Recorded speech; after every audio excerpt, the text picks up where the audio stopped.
Next, please. Result. Result. The highest yield of activated carbon produced from carbonization condition at 600 degrees Celsius, 60 minutes, while the lowest activated carbon yield was produced from the carbonization process at 400 degrees Celsius, 60 minutes. These conditions show that the higher the carbonization temperature and the longer the carbonization time, the formation process could be more complete. Next. This happened because of the hygroscopic nature of activated carbon, which is able to absorb water in the air during the cooling and storage process. Next. The research also show that the ash content decreases when the concentration of the NaOH solution increases. Next. Volatile matter value increase along with the adding of the activator concentration due to the existence of non-carbon compounds attached to the activated carbon surface. Next. The long carbonization time results in more reaction occurring so that the amount of carbon decreases and the fixed carbon value decreases. Next, please. The temperature and time to the carbonization process affect the surface area of the activated carbon produced. Next, please. This is a conclusion. Variation in temperature and time of carbonization applied in this study affected the chemical characteristic of activated carbon products. The higher the carbonization temperature, the higher the yield and water content value, the increase in the hash content, the decrease in the volatile carbon content, and the fixed carbon content. Variation in the concentration of NaOH activator solution, 20%, 40%, 60%. Affect the result of the chemical characteristic of activated carbon. The result of the study show that increasing the concentration of the activator solution will increase the water content, reduce the hash content, increase the volatile content, and decrease the fixed carbon content. Next. Next. Okay, thank you. Thank you, Mr. Eddie, for the presentation. Please have a seat if you don't mind. And we have about also 3 minutes left. If any of our audience have any question, please raise your hand. Yes, please, sir. My name is Wawan. Why you choose the sodium hydroxide as a chemical activation rather than the like acid solution?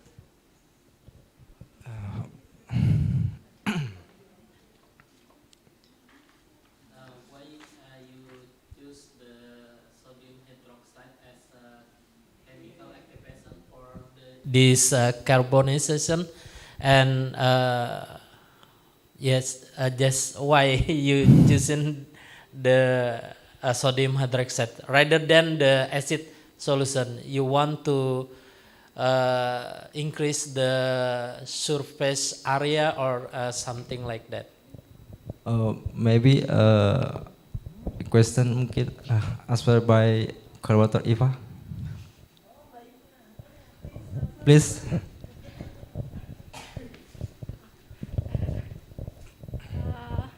I'm sorry, can you repeat again? Kenapa memilih sodium hydroxide? Oh, NaOH. Iya. For chemical activation, for producing activated carbon, the activator solution that must used by other researcher can be sodium or can be sodium hydroxide, natrium hydroxide, or kalium hydroxide. But in this research, we try to use natrium hydroxide to see how the natrium hydroxide affect the quality of the activated carbon. It's clear. Is it a clear answer, sir? Okay, thank you. Thank you for the presentation, Mr. Thank you. Eddie, and Yeah. for the answer. Before we move, please give a round of applause for our presenter, Mr. Eddie and Ibu Irianti before.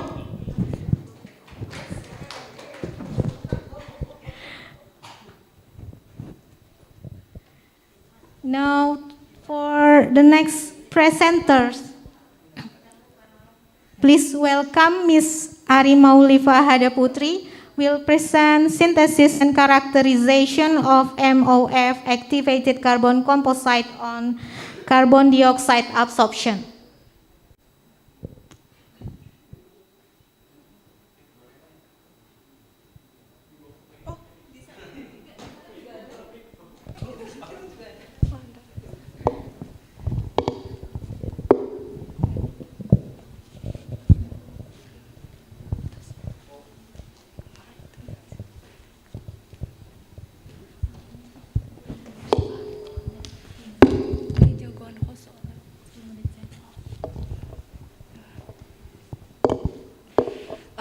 Good afternoon, ladies and gentlemen. I'm Arimaulifa Hadaputri from Research Center for Chemistry. Today I will present it about my research, and thank you for the organizing committee of ISAC for celebrating such a wonderful event. Okay, slide next. This is the background of the research. So we know that the industrial activities have a big impact on climate change, and this condition encourage changes in temperature and weather for a long-term situation. And we know that the climate change derived from greenhouse gases, in which greenhouse gases affect the climate change due to the number of CO2 emissions that are relatively high. And CO2 emissions can be resulted from fossil fuels, coal, natural gas for energy, and also from human activities in which human activities require a large consumption of electrical energy. Next. To reduce the CO2 emission, one of the solution is by absorption method. For absorption method, we use adsorbent, and one of the most used adsorbent is activated carbon, which is activated carbon has a good impact to reduce the CO2 emission especially. Activated carbon is a carbon material with amorphous structure and large surface area with high level of porosity. And activated carbon has been used for the adsorbent for a long term with good absorption for inorganic pollutants such as gas or liquid.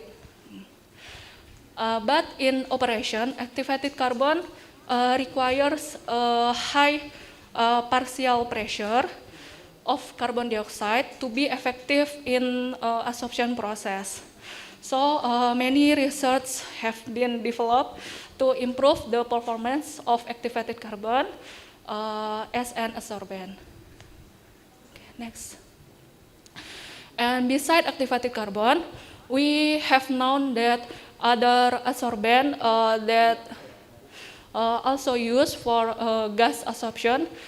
This is metal organic frameworks or MOF. MOF is a porous material that obtained from the synthesis of transition metals, which is usually used as a catalyst. And MOF has some advantage, which is MOF has pore cavities that have large dimension, and so this is make MOF has a good potential to be used to absorb the gas absorption. To absorb the gas, although there have been many development of MOF as absorbent, but the absorption of MOF needs to be more improved due to the porosity in the MOF. On the other hand, the practical application of MOF for the development of CO2 absorption is also hampered by the low hydrothermal and weak interaction between CO2 and MOF. Next. The purpose of this research is how to combine the activated carbon and the MOF to be a composite, and this is also interesting research because we want to know if the composite will be affect the porosity or the chemistry that was derived from each of components. In this research, we suggest that the extreme porosity as well as large surface area of activated carbon itu will the Taylor surface and structural strength of MOFs can be coupled to fabricate extremely effective nanoporous hybrid materials. Okay, next. This is the flow diagram process of this research. So we first make the activated carbon, and then we continue to make MOF from logam transition. In this case, we use CuO and NiO, and then we make composite of MOF and activated carbon. And last, we characterize the material by analyze the surface area using BAT analyzer, and we analyze the capacity of CO2 absorption by using TPD CO2 temperature program desorption of CO2. For the activated carbon, we highlight 2 activated carbon from the previous research. Activated carbon, we name activated carbon A and activated carbon B for this research. It's of temperature and with the condition of its of samples. Next. 1 minute left. This is the sample preparation for activated carbon, and then next, this is also for activated carbon, and then next, this is chemical activation that we do in lab. Next. This is the production of composite MOF, and then next, this is the surface area that we got from the samples, and we can see that the surface area of the composite not higher as the activated carbon, but we see the CO2 absorption capacity result in the next slide. This is the CO2 absorption capacity. We can see that the composite of MOF and activated carbon has a high CO2 absorption capacity than the activated carbon itself or the MOF itself. And then, next. So the CO2 capacity that for the composite with a high value, it could be caused by the presence of newly formed pores in the interface between CU-MOF and the activated carbon. And this result indicate that the composite is not only a co-precipitate mixture of MOF crystal and carbon, but because if only the mixture is co-precipitate, no increase. There will be no increase in absorption at relatively low pressure. Okay. Next, this is the XRF analysis for the composite and the MOF and activated carbon. The modification of structural MOF by solvothermal method show an increase in the percentage of CuO and EU composition on each material of CuMOF and NEMOF. Okay, and conclusion. Okay. So it can be concluded that the composite material of MOF and activated carbon, the absorption capacity of CuMOF and NEMOF with activated carbon is greater than value of absorption capacity of the activated carbon itself. So this can happen due to the active site that may be formed on the surface between MOF and activated carbon. Thank you. Thank you, Ms. Ari. Please give a round of applause for Ms. Ari for the presentation. We have about a minute for question and answer. If you have any question, you may raise your hand. Okay. If not, I would like to ask a question, if you don't mind. In this research, why do you choose MOF as a composite with activated carbon? Why not other materials? Okay, I will answer because MOF also has a good surface area, and so we try to combine the MOF and the activated carbon to improve the surface area of the activated carbon. Okay. We have a question from Zoom meeting, from a chat room. The first question: how did you test CO2 absorption as capacity? Is the instrument available at BRIN? Yes. For measuring the CO2 absorption capacity, it is available in BRIN, in Research Center for Chemistry. Yeah.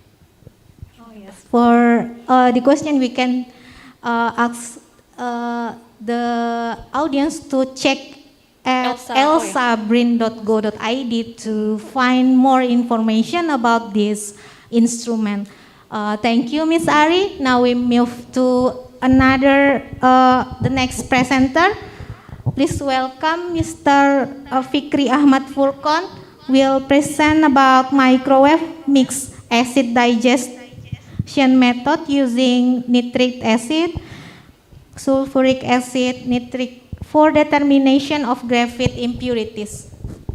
Mr. Fikri, the time is yours.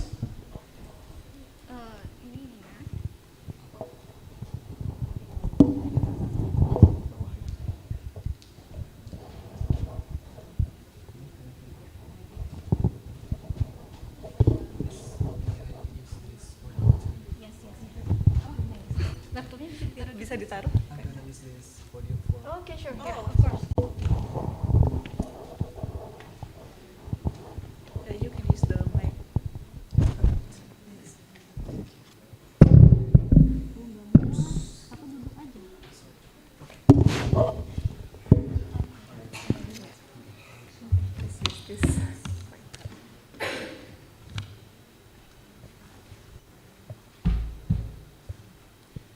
Okay, good afternoon, ladies and gentlemen. My name is Fikri Ahmad Furqon. In this occasion, I would like to present my paper with the title of Microwave Mixed Acid Digestion Method using nitric acid, sulfuric acid mixture and nitric acid hydrochloric acid mixture for this determination of graphite impurities. Next, please. Oh, yeah. All right. Okay.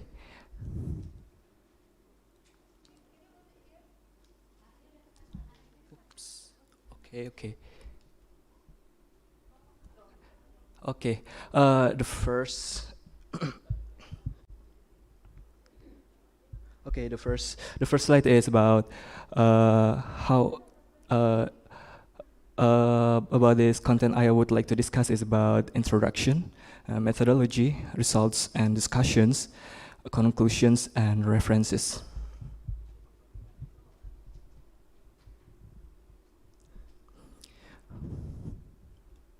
Okay, first of all we are going to the introduction. And graphite is an allotrope of crystalline carbon with lightweight, heat resistance, electrical conductivity, thermal conductivity, chemical stability, and high temperature resistance. Widely used as a material in batteries, the electrical industry, refractory, paints, lubricants, stationery, and the nuclear industry. The performance of this graphite is highly dependent on the chemical composition of the impurities, and the presence of the impure elements in graphite can produce a catalytic effect on carbon elements. Graphite can be analyzed with NDT method such as XRF, EDXRF, NAA, and the DT method is such as flame analysis, flame atomic absorption spectrometry. And the study is about the chemical digestion process using the microwave digestion method with two mixtures of acids, which are nitric acid, sulfuric acid mixture, and nitric acid, hydrochloric acid mixture, or aqua regia. And the elemental analysis using the flame atomic absorption spectroscopy, and the material characterization by SEM and XRD.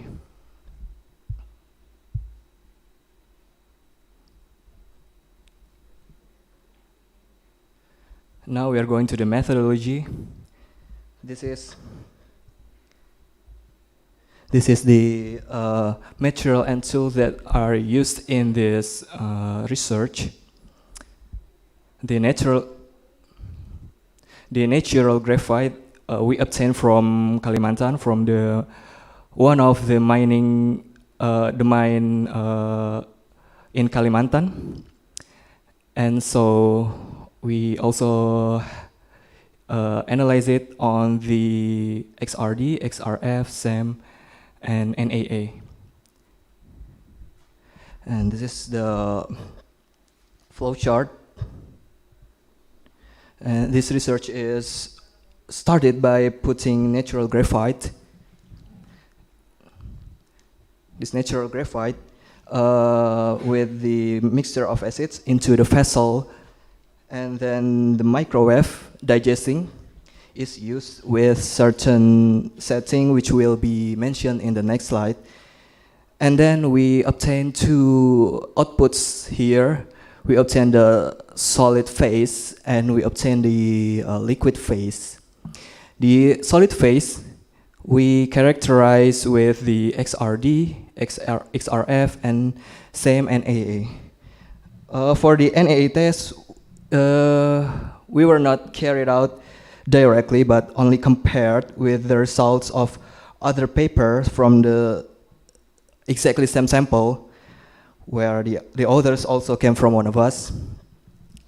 And for the liquid phase, we do the acid reduction first to reduce the acid by heating the filtrate until almost dry for around 3 times.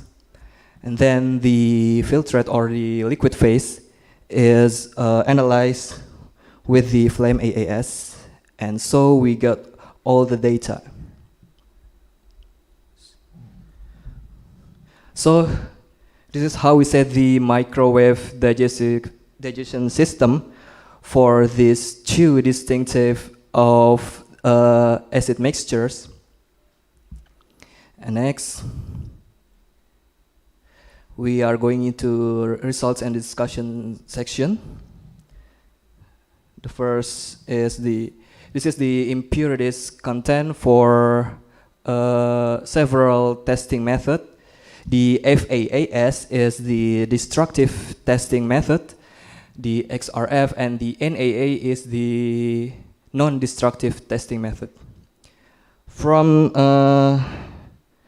this table, we know that there were some elements that cannot be detected by certain methods, such as the calcium and the chrome from this FAAS.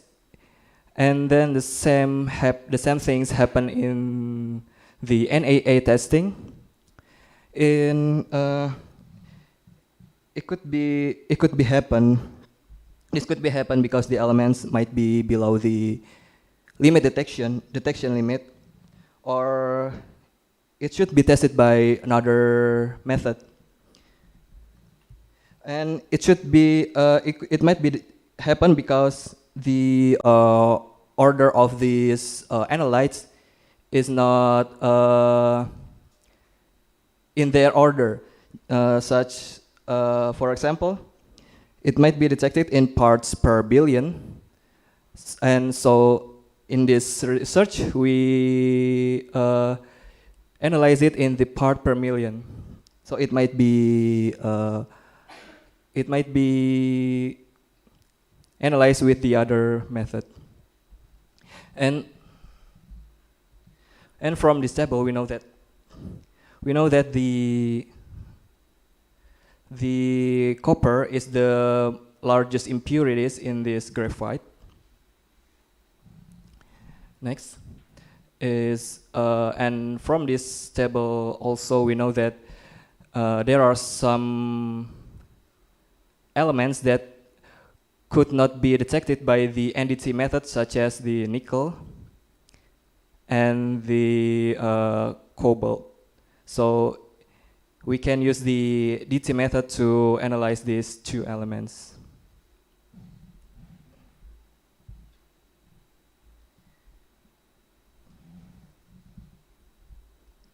Okay, this is the fractogram results from our research. The natural graphite and this have this card number, and it is an hexagonal, and this is the lattice group of this natural graphite. These are the peaks of the natural graphite, and there are also residual peaks, and there are also peaks of impurities which are detected as the largest impurity, which is the copper with this card number, and it is cube, and this is the lattice group, and this is the 2 theta peaks. And from the graph it can be seen that the natural graphite with acid mixtures treatment will be damaged, which was originally hexagonal, to become non-crystalline. This is indicated by the decreasing of these 2 theta peaks in these 2 acid mixtures, and also show the disappearance of this appearance of residual peaks, indicating a decrease in graphite's impurities. Okay. We are going into the morphology. This is the image from. It can be seen that the material that dissolve in this nitrate acid, sulfuric acid mixture become flakes or become the thin sheets. This image also confirms that the material dissolve in the acid mixture will slowly become amorph. The conclusions. In brief, the DT method with microwave digestion can be used as an alternative to analyzing impurities combined with elemental test equipment, FAAS, to increase the detection limit and make it possible to analyze elements that NDT methods could not carry out. The material characteristics can be identified by SEM and XRD. The nitrate acids and hydrochloric acids mixtures could extract more graphite impurities into the solvent, whereas the microwave mixed acid digestion method using nitric acid, sulfuric acid mixture caused a decrease in the crystallinity of graphite and destroyed graphite more significantly, but had a lower ability to dissolve impurities into the solvent. This is the references that we use in this research. And thank you very much for your attention.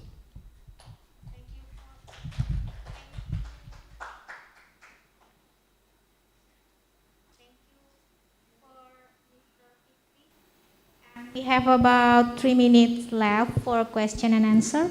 If you have any question, please raise your hands. Yes, please, sir.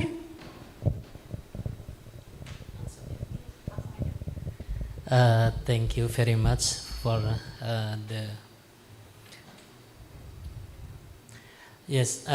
why you are using the acid mixture Okay. rather than just one acid such as nitrate acid itself. And the second one is how about the concentration effect on on its acid, such as the concentration of acid nitrate, acid chloride, hydrochloric acid, and sulfuric acid. Okay, thank you very much. Okay, for the first question, why did we choose this two acids mixture? Because the acid mixture is an oxidizing agent that has been widely using in the AAS testing, and why we use the two acids, because if we use the only one mixture, it's not effective, because there are more impurities left in this matrix, in the materials left. So we decide to combine the mixture to overcome the problem. And also, apparently there are some paper that, and there are some standard method, like the Agilent have released. They also use this mixture to dissolve the impurities from the graphite impurities, but they applied this mixture in the other instrument, like ICP or ACE. So we adopt the method to use it on the FAAS. For the second question, there might be an effect of the increasing of the concentration, but we have to work. We have to have the further work in this study to observe that effects, because we are only observing on this, just in these materials. So we don't observe it from the concentration yet. So I think we have to continue our work to observe it. Thank you. What is the concentration that you use in this? It is just a ratio 1:1, and the aquaregia is 1/3. Okay. Is it clear? Okay, thank you for your question and answer. And please give a round of applause once again. And for the next presentation, we welcome Ms. Latifa Hauli. Will present about nitrate desorption using surfactant modified zeolite. Ms. Latifa Hauli, the time is yours.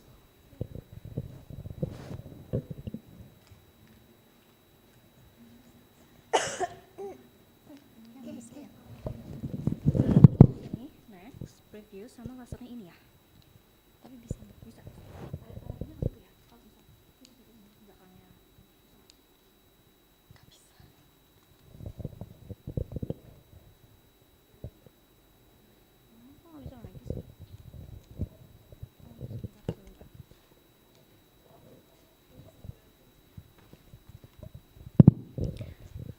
Thank you for the time.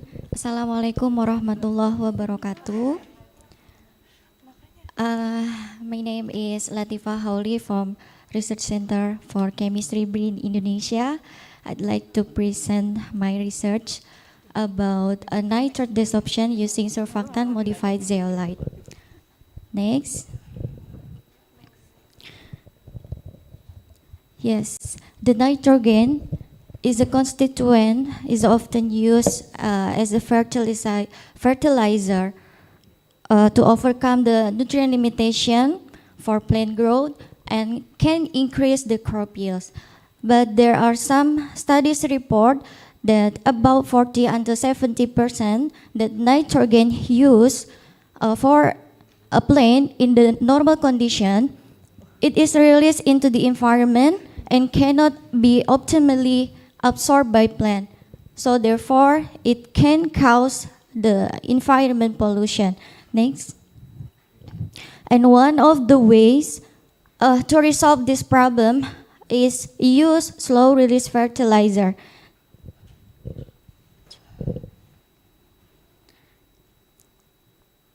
Slow release fertilizer, it is reported that can increase the efficiency of nutrient and can reduce the environment pollution. And one of the material that has been widely developed to slow release fertilizer is zeolite. Zeolite can be used to slow release fertilizer because it has a high cation modifying capacity, filtering ability, absorption, and etc. And in order to absorb the beneficial nutrient for agriculture such as nitrate and phosphate, zeolite is usually modified by cationic surfactant.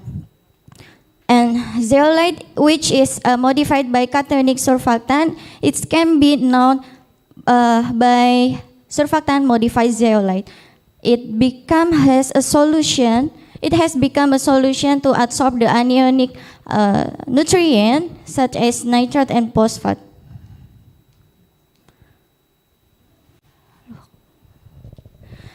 So in this study, I tried to modify the natural zeolite with the cationic surfactant and focus to learn the desorption of nitrate from surfactant modified zeolite. This is the surfactant modified zeolite preparation. The first method, this is the natural zeolite. We can get the same process to get the activated zeolite. After we get the activated zeolite, it was added with the HDTA surfactant. It used the flow method, and then we got the SMZ or surfactant modified zeolite. And this SMZ was characterization by FTIR, XRD, same EDX. And for nitrate ion adsorption and desorption, for adsorption,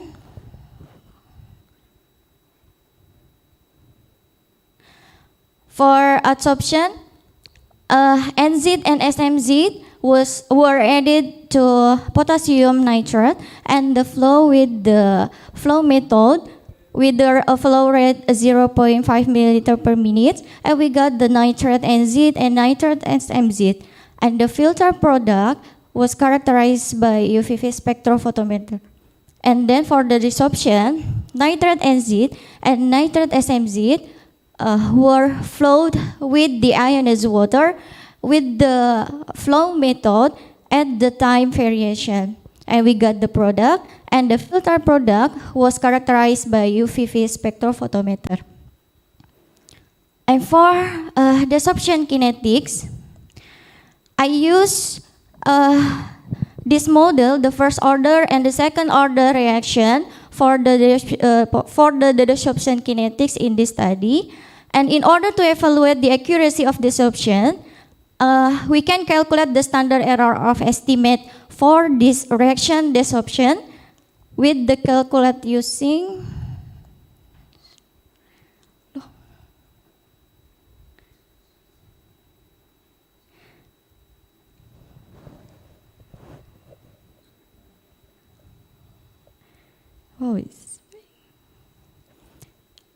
we can calculate this standard error of estimate with this equation.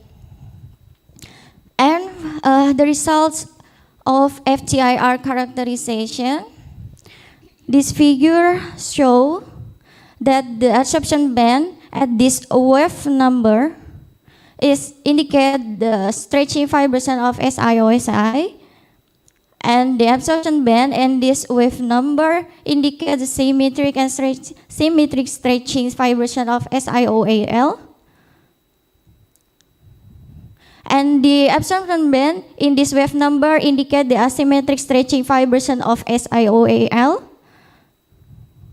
And this absorption band in this wave number, it indicate OH stretching 5%. And for SMZ, it's the absorption band at this band, it indicates CH2 symmetrical and asymmetrical stretch of the amine. And this band is strengthened with the absorption band at 14 to 73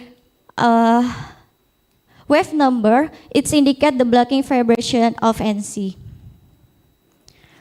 And XRD characterization from this figure, it showed that the peaks at 9.71, 22.21, 26.21, and 30.85, it indicate clean optilolite phase. And the peaks at 13.39, 19.58, 25.58, and 27.59, it indicate more than night phase. And from XRD results, it showed that natural zeolite was dominated by clean optilolite and mordanite phase. And from XRD result, it also show there is the decreased intensity of the SMZ XRD patterns. It can occur because of there is a surfactant can covering the external zeolite.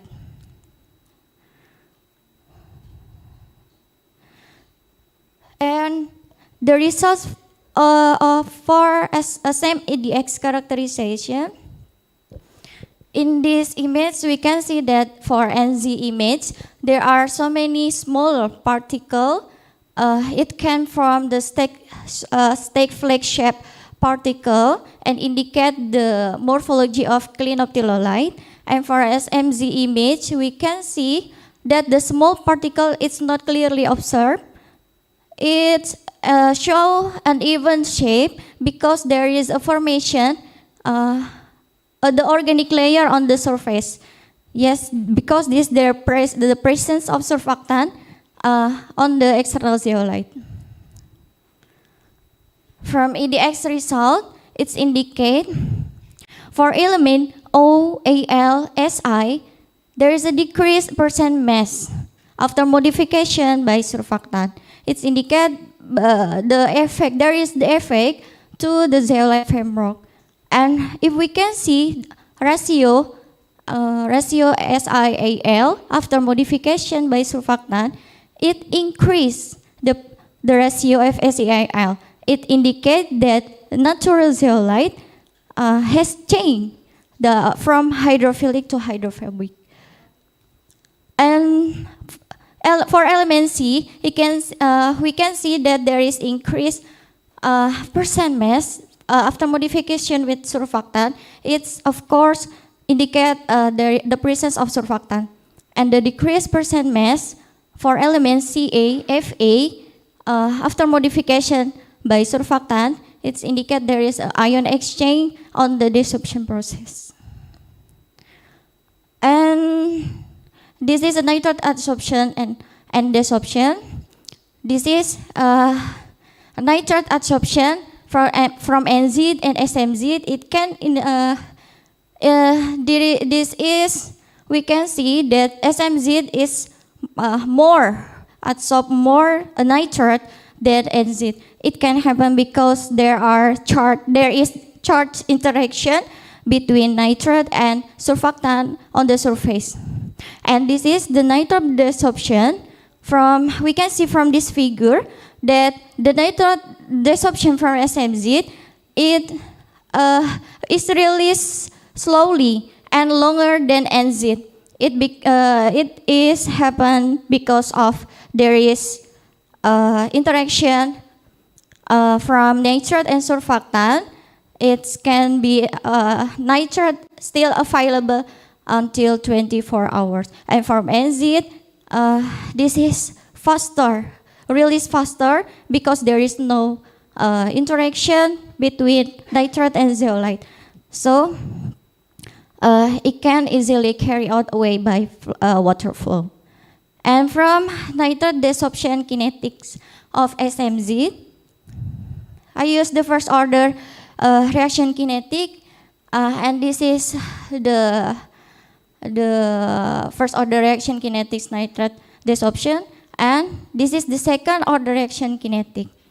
And from the calculation of desorption reaction kinetics, it indicates that second order has a higher coefficient of determination than first order. And second order reaction, it indicates the lower standard error of estimates than first order reaction. It can be concluded that the desorption process follow the second order reaction. And conclusion, SMZ has been successfully prepared with the appearance band of 2,855, and 2924 as confirmed by FTIR characterization, which indicate the ambient symmetrical and asymmetrical CH2 stretch fibers. And from XRD shows NZ and SMZ is dominated by clean optilolite and more than 8 pace. And the effect of surfactant on NZ also decreased the intensity. And the obtained nitrate desorption rate constant from SMZ is follow the second order kinetic calculation.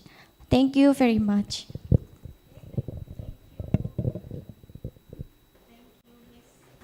Latifah Hauli, please give a solid applause for Miss Latifah Hauli. If you have any question, you may raise your hands.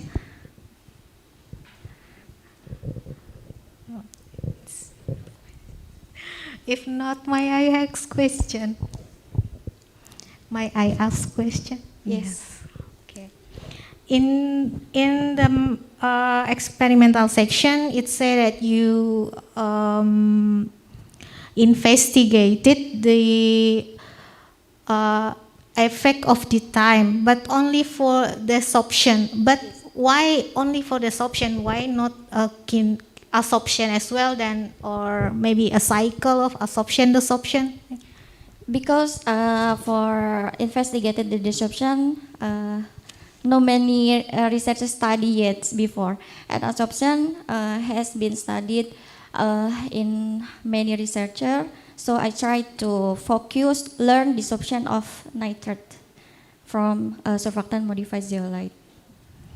Thank you for the answer. Okay, thank you, Ms. Hauli, for the great presentation. You may return to your seat. And for the next presentation, we welcome Ms. Dian Musdalifah, will present about mercury monitoring in the skin care product in South Tangerang, Indonesia using direct mercury analyzer. Miss Dian, time is yours. Thank you. Assalamualaikum warahmatullahi wabarakatuh.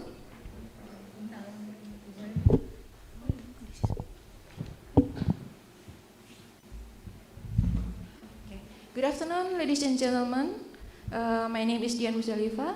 Today I will try to present our work on the title of Mercury Monitoring in the Skincare Product in Tangerang Selatan, Indonesia using direct mercury analyzer.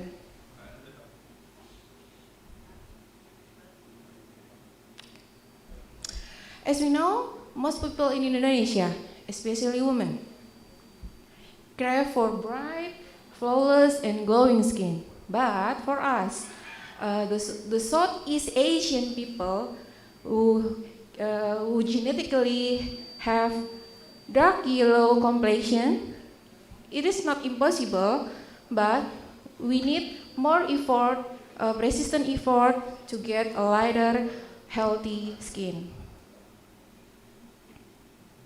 A series of treatment using fairly expensive skincare product may be necessary to get a healthy and brighter skin. But most women doesn't have many patience to get a long time effort. Most of them prefer instant way by using mercury containing skincare product. Mercury is one of the toxic heavy metal found in nature. In brightening skin product, mercury is contribute to blocking the melanin production in our skin, so it can help the user to get brighter skin instantly.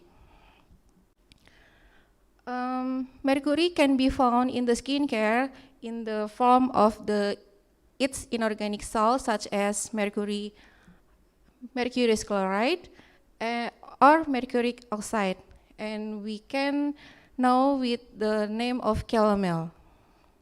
Other chemical brightening such as niacinamide, alpha-arbutin, or retinol may be as effective as the inorganic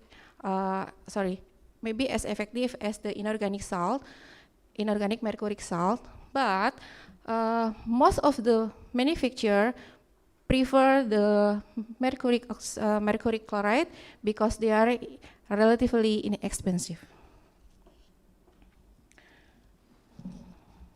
According to the BPOM-RE, the permissible level of the mercury in skincare product is not more than 1 ppm. But the poisoning of the mercury is occur because their accumulative effect on the body. So the monitoring for the skincare that suspect containing by mercury is urgently to be conducted. The monitoring activity in Indonesia, especially for the adulterated skincare product and the suspected skincare product that suspected contain mercury, is rarely conducted. And a previous study reported that some area in Indonesia have been conducted for the monitoring, including Surabaya, Jambi, some Palis North Sumatra, and Makassar. But we don't have find the report for the South Tangerang area. So we choose the South Tangerang area to find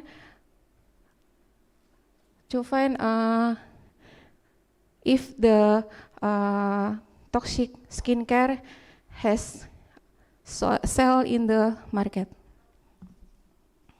Several analytical methods that commonly used to determine the mercury content in the skincare product, we're including AAS, CVAS, ICP, colorimetric, and stripping voltammetric.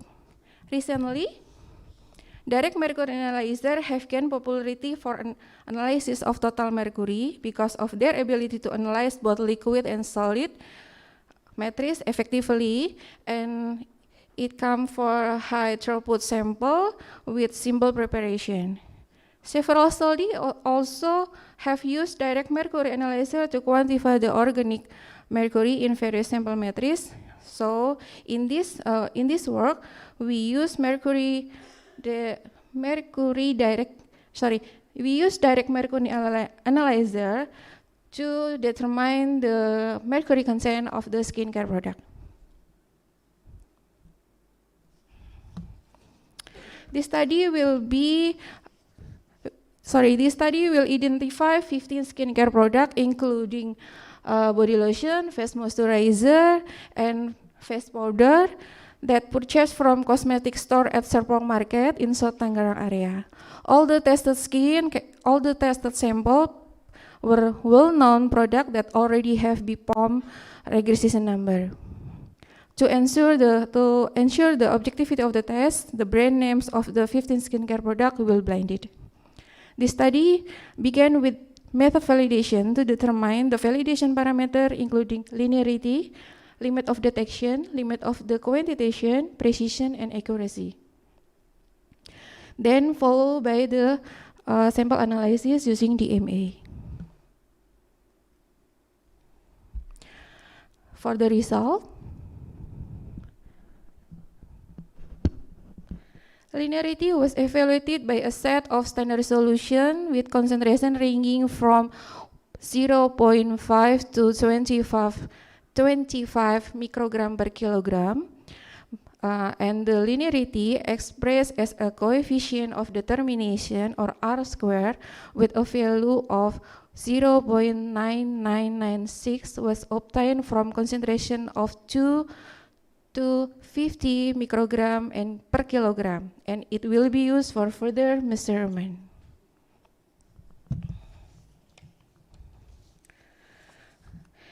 For the limit of the determination of limit of quantitation, we determine using a calibration curve between the slope and the standard deviation of intercept. The standard deviation of intercept is obtained from the standard error of intercept that divided by the square root of the number of concentration in calibration root. All these values were then calculated using equation 1 and equation 2 to obtain LOD and LOQ. Based on the calculation, the LOD and LOQ value are 0.15 and 0.46 microgram per kilogram respectively. Then the precision and accuracy were determined by measuring the spike sample solution using a standard concentration of 5 microgram per kilogram replicated for 5 times. The percent relative standard deviation, or percent RSD, of the measurement was calculated to determine the precision, while the percent recovery from the measurement is calculated to determine accuracy. Based on calculation, the precision is 4.66%, while the accuracy is 99.49%.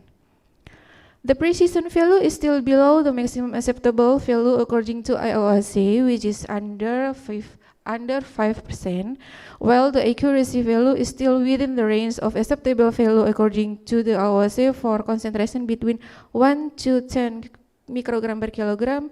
The percent recovery value should be in the range of 16 until 120%.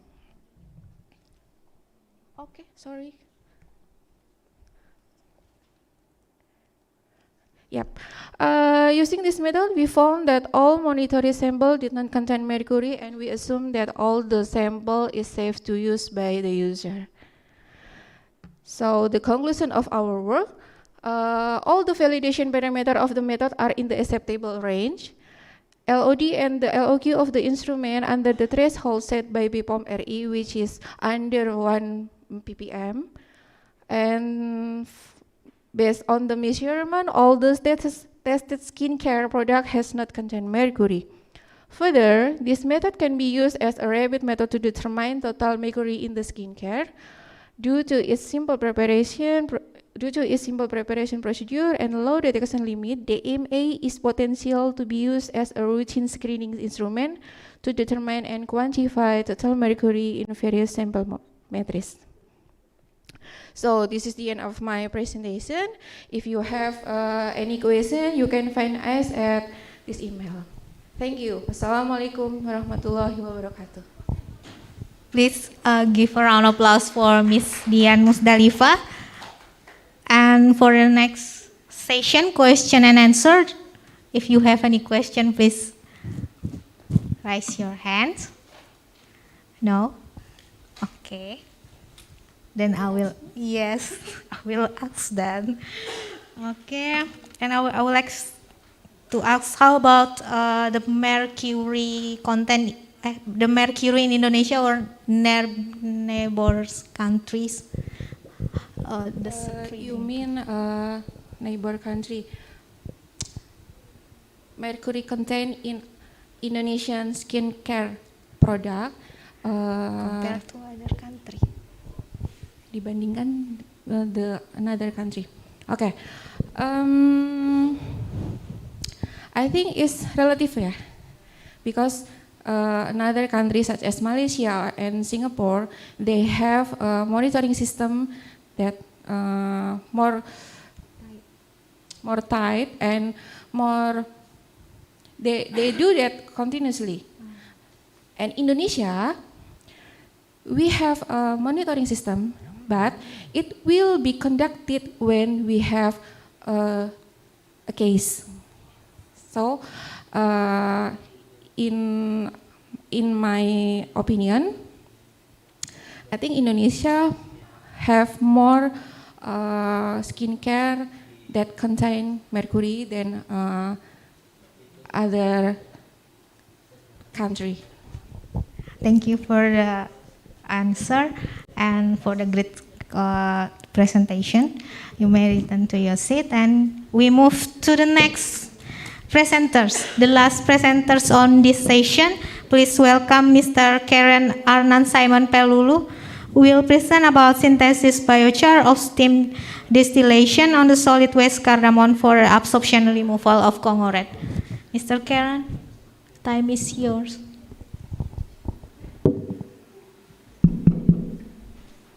Assalamualaikum warahmatullahi wabarakatuh. Shalom, Om Swastiastu, and Namo Buddhaya. Good afternoon, ladies and gentlemen. Thank you for the opportunity. It's an honor to be present at this conference. I am Karen Perulu from Surya University. I conducted the research with a team from International Research and Innovation Agency of Indonesia, Tentang BRIN. On this occasion, on behalf of our team, I would like to convey about synthesis biochar of steam distillation of the solid waste cardamom for the adsorption removal of conglomerate. I will start with absorbent raw materials. And the last reason, essential oil production by steam distillation produce 7% oil and 33 biomass waste. Okay, we move to the next slide. It's about our research process. The research process consists of several steps, including the first step is material preparation. Cardamom waste from steam distillation is dried and reduced in size 6 mesh. In the second step, pyrolysis. In this step, biochar production. Cardamom waste raw material is pyrolyzed using a slow pyrolysis technique. This process operates at 400 centigrade for 60 minutes while supplied with nitrogen gas. Step 3, characterization of biochar resulting from the pyrolysis process. Characterization includes SEM analysis and CI chain analysis. And step 4, at this stage, size reduction is carried out on biochar. Then I'm sorry. In this stage, size reduction is carried out on biochar from the initial size of 6 mesh to 80 mesh. Then the biochar is mixed with ferrospheric oxide nanomagnetite. Then the last step is testing the adsorbent. The ability of adsorbent of Congo red was examined by UV fixed spectrophotometer, and the examination was carried out on various variation, including the concentration, pH solution, and contact time. And then our result. The first result is CHN biochar, CHN analysis, pardon me. CHN biochar analysis result from the pyrolysis process shows that the high carbon content, an average of 54.4%. In this type of biochar, indicates that this product has an active site as an adsorbent, which is useful for as an absorbent. The result is from SEM analysis. SEM analysis is utilized to describe the surface of morphology of the carbon activated material as physical activation. The data in this slide show they characterize the result of the charcoal of material in the form of pores on the material surface in different magnification. As we can see in this slide, we have two pictures in magnification 700 times and magnification 1000 times. And biochar from cardamom waste has good porosity from the result, thus supporting its ability as an adsorbent. The next result is from performance of removal.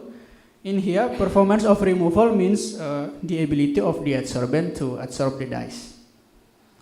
The application of adsorbent in dye stuff of the textile industry as Congo red show a significant result. The data in this table show optimum absorption condition at dye concentration 25 ppm, contact time 60 minutes, and pH is 5. And efficiency in this condition is 37.9%, and absorption capacity is 0.95 milligram per gram. In here, we talking about adsorbent performance in general. For visualization, we can see on the following slide. For the more clear, we can see on this slide. The slide explains how the trend from efficiency to contact time is to get the optimum value. Well, the picture on the side, I mean the right side, illustrate how the adsorption capacity is related to contact time. Okay, that's our results. And finally, our conclusion. Conclusion of our research is 3 conclusions. The first conclusion is the proximity of biochar from steam distillation solid waste cardamom as an adsorbent consists of carbon, hydrogen, and nitrogen around 54.4%, 30%, and 2.0% respectively. High carbon content in this type of biochar indicates that this product has an active site that is useful for adsorbent. And the next conclusion, same analysis has shown the morphological characteristic of the biochar surface, where there are many pores as the active site of an adsorbent.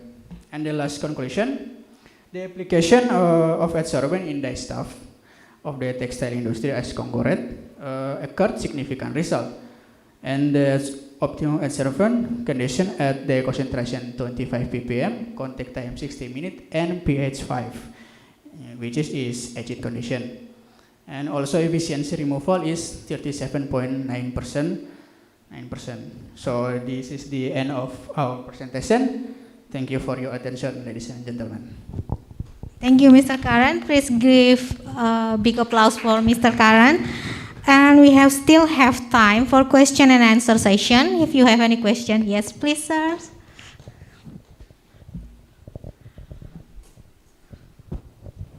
Thank you, moderator.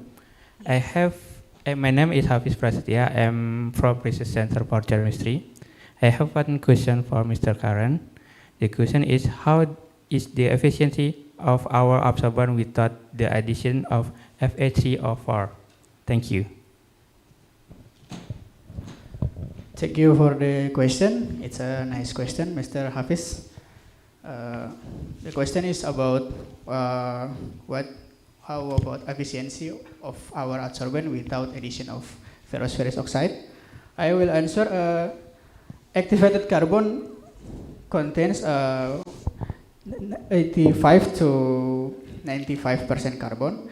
The surface area of activated carbon range from 300 for 3000 meter square per gram. Based on the result of research, the absorption capacity of activated carbon is huge, which is 25 to 1000% by weight of activated carbon. So the efficiency of carbon adsorbent with or without mixture of ferrous oxide nanomagnetite actually has equality ability. And yeah, maybe that's my answer. It's okay? Okay. You guys. Okay, everyone. It is the last presentation of our session. The next session will be begin at 3:15, and around 3 p.m. there is a coffee break. So see you on the next session. Thank you for your kind attention. Assalamualaikum warahmatullahi wabarakatuh.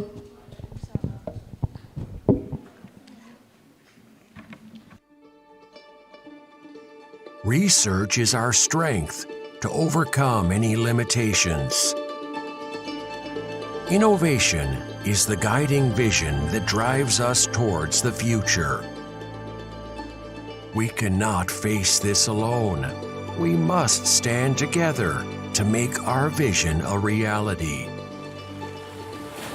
Growing strong upon the land of Nusantara, a magical place filled with miracle and wonder.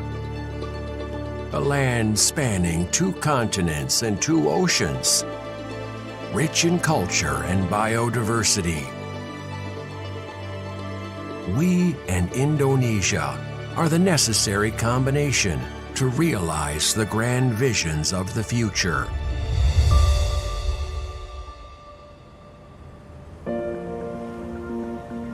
Like an orchestra, BRIN harmonizes research, development, assessment, application, and also synergies, invention, and innovation in Indonesia. We created an ecosystem consisting of 7 deputies, 12 research organizations, and 85 research centers dispersed throughout Indonesia. Research Organization for Aeronautics and Space, Research Organization for Nuclear Energy, Research Organization for Energy and Manufacture, Research Organization for Earth Sciences and Maritime, Research Organization for Life Sciences and Environment, Research Organization for Electronics and Informatics, Research Organization for Social Sciences and Humanities, Research Organization for Archaeology, Language, and Literature, Research Organization for Health, Research Organization for Nanotechnology and Material, Research Organization for Agriculture and Food, Research Organization for Governance, Economy, and Community Welfare. BRIN catalyzing research and innovation to develop an advanced scientific ecosystem in Indonesia with 2 main targets. BRIN realizes the tremendous potential of the nation's youth in the field of science and technology. Thus, various research and innovation policies are being formulated to develop and cultivate human resources with high competence and aptitude in science and technology. Creating many excellent programs is a form of BRIN's commitment to researchers, innovators, and the general population from various disciplines across the nation. The research and innovation ecosystem quality improvement in Indonesia is also realized through the collaboration of various ministries, institutions, domestic industries, and regional governments, to name a few, by forming the Regional Research and Innovation Agency, or RIDA. Moreover, cooperation with various foreign research institutions continue to be developed through active participation as member of various organizations and international forums.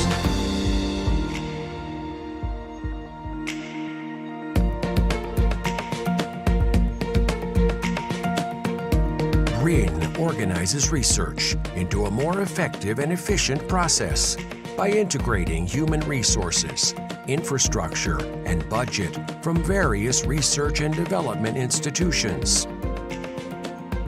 Oriented by a national research priority, BRIN routinely enacts comprehensive evaluations from various research and development institutions. This effort is supported through the continued management and improvement of various research and innovation facilities located across 17 regions of Indonesia, dedicated towards the development of science and technology. BRIN continues to improve our contribution to research and innovation towards national development by developing and revitalizing 4 areas of science and technology, or KST. An integrated area consisting of research laboratory facilities, testing laboratories, and industrial facilities for both startups and SMEs, tenant office rooms, co-working space, meeting rooms, gallery rooms, and other supporting facilities.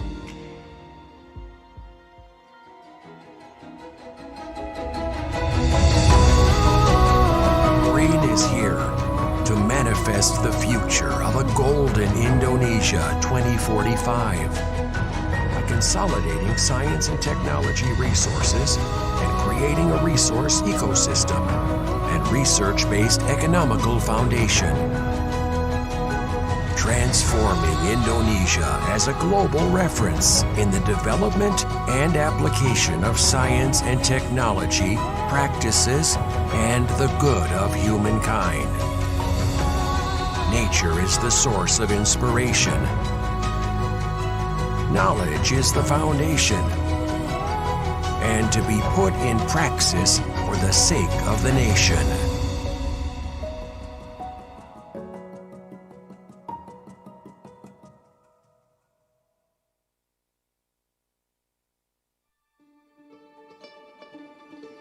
Research is our strength to overcome any limitations. Innovation is the guiding vision that drives us towards the future. We cannot face this alone. We must stand together to make our vision a reality. Growing strong upon the land of Nusantara, a magical place filled with miracle and wonder. A land spanning 2 continents and 2 oceans, rich in culture and biodiversity. We and Indonesia are the necessary combination to realize the grand visions of the future.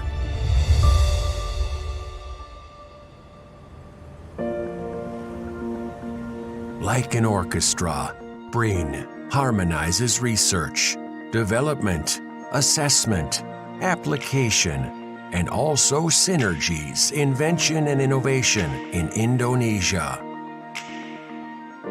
We created an ecosystem consisting of 7 deputies, 12 research organizations, and 85 research centers dispersed throughout Indonesia. Research Organization for Aeronautics and Space, Research Organization for Nuclear Energy, Research Organization for Energy and Manufacture, Research Organization for Earth Sciences and Maritime, Research Organization for Life Sciences and Environment, Research Organization for Electronics and Informatics, Research Organization for Social Sciences and Humanities, Research Organization for Archaeology, Language, and Literature, Research Organization for Health, Research Organization for Nanotechnology and Material, Research Organization for Agriculture and Food, Research Organization for Governance, Economy, and Community Welfare. BRIN catalyzing research and innovation to develop an advanced scientific ecosystem in Indonesia with two main targets. BRIN realizes the tremendous potential of the nation's youth in the field of science and technology. Thus, various research and innovation policies are being formulated to develop and cultivate human resources with high competence and aptitude in science and technology. Creating many excellent programs is a form of BRIN's commitment to researchers, innovators, and the general population from various disciplines across the nation. The research and innovation ecosystem quality improvement in Indonesia is also realized through the collaboration of various ministries, institutions, domestic industries, and regional governments, to name a few, by forming the Regional Research and Innovation Agency, or RIDA. Moreover, cooperation with various foreign research institutions continue to be developed through active participation as member of various organizations and international forums from various research and development institutions. This effort is supported through the continued management and improvement of various research and innovation facilities located across 17 weighted towards the development of science. Nature is the source of inspiration. Knowledge is the foundation, and to be put in praxis for the sake of the nation.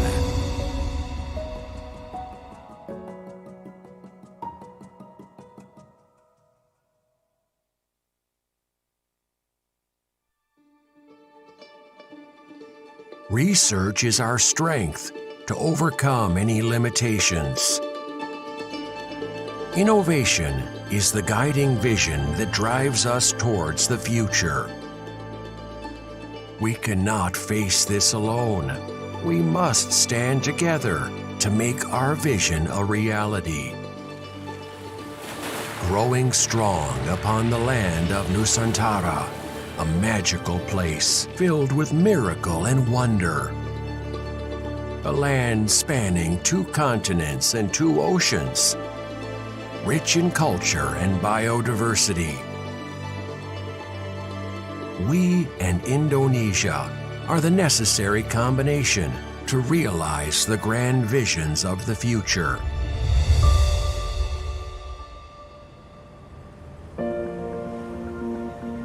Like an orchestra, BRIN harmonizes research, development, assessment, application, and also synergies, invention, and innovation in Indonesia. We created an ecosystem consisting of 7 deputies, 12 research organizations, and 85 research centers dispersed throughout Indonesia. Research Organization for Aeronautics and Space, Research Organization for Nuclear Energy, Research Organization for Energy and Manufacture, Research Organization for Earth Sciences and Maritime, Research Organization for Life Sciences and Environment, Research Organization for Electronics and Informatics, Research Organization for Social Sciences and Humanities, Research Organization for Archaeology, Language, and Literature, Research Organization for Health, Research Organization for Nanotechnology and Material, Research Organization for Agriculture and Food, Research Organization for Governance, Economy, and Community Welfare. BRIN catalyzing research and innovation to develop an advanced scientific ecosystem in Indonesia with two main targets. BRIN realizes the tremendous potential of the nation's youth in the field of science and technology. Thus, various research and innovation policies are being formulated to develop and cultivate human resources with high competence and aptitude in science and technology. Creating many excellent programs is a form of BRIN's commitment to researchers, innovators, and the general population from various disciplines across the nation. The research and innovation ecosystem quality improvement in Indonesia is also realized through the collaboration of various ministries, institutions, domestic industries, and regional governments, to name a few, by forming the Regional Research and Innovation Agency, or Recording RIDA. stopped. Moreover, cooperation with various foreign research institutions continue to be developed through active participation as member of various organizations and international forums.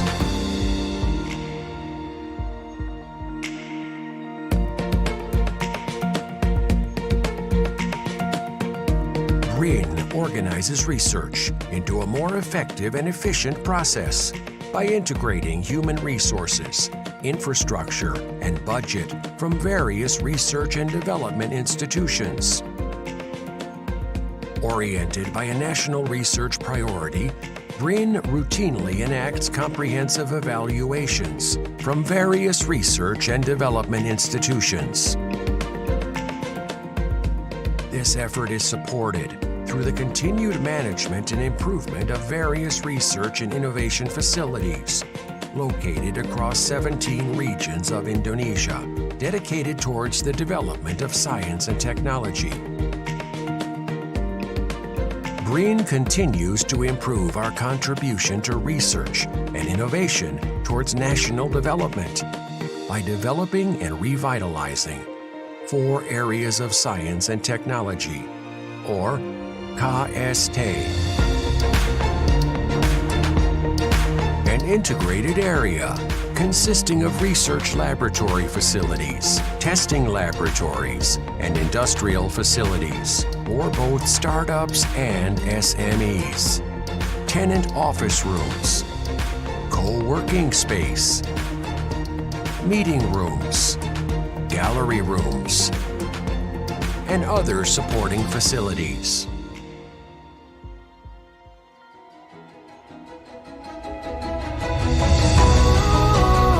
BRIN is here to manifest the future of a golden Indonesia 2045 by consolidating science and technology resources and creating a resource ecosystem and research-based economical foundation.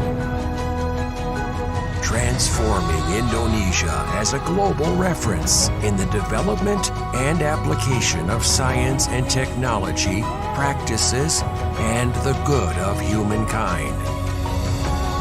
Nature is the source of inspiration. Knowledge is the foundation, and to be put in praxis for the sake of the nation.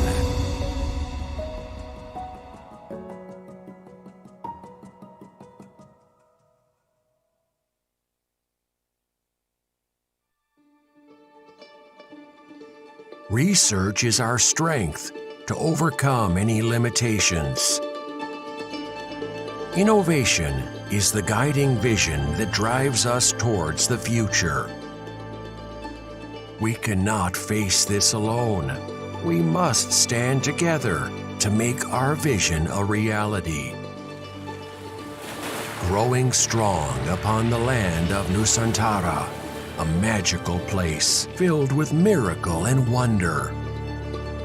A land spanning 2 continents and 2 oceans, rich in culture and biodiversity.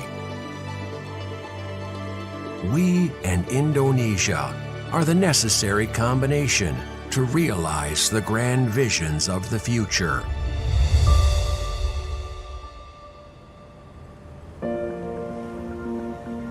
Like an orchestra, BRIN harmonizes research, development, assessment, application, and also synergies, invention, and innovation in Indonesia.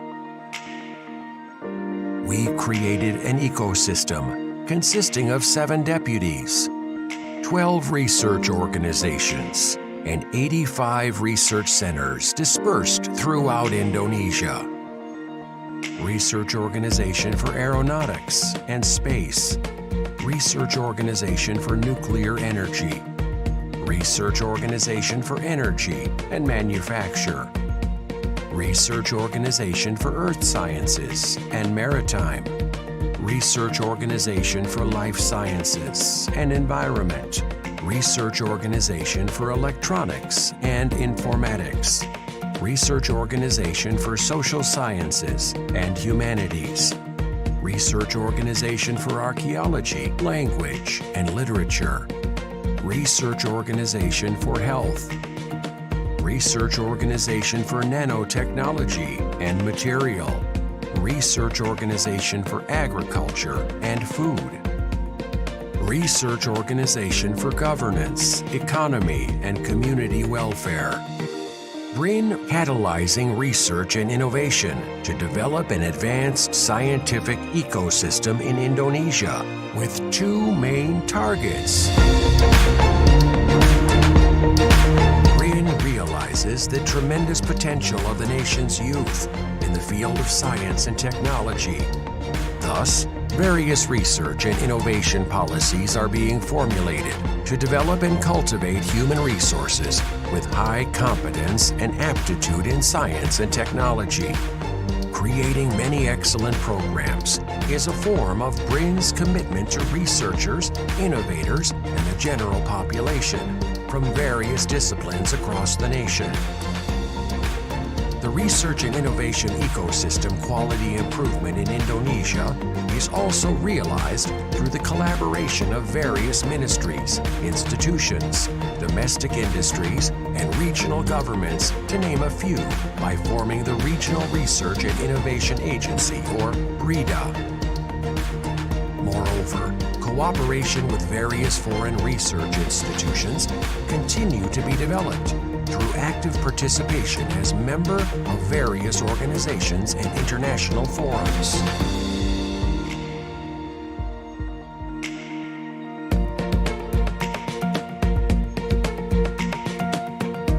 BRIN organizes research into a more effective and efficient process by integrating human resources, infrastructure, and budget from various research and development institutions. Oriented by a national research priority, BRIN routinely enacts comprehensive evaluations from various research and development institutions. This effort is supported through the continued management and improvement of various research and innovation facilities located across 17 regions of Indonesia, dedicated towards the development of science and technology. BRIN continues to improve our contribution to research and innovation towards national development by developing and revitalizing 4 areas of science and technology, or KST.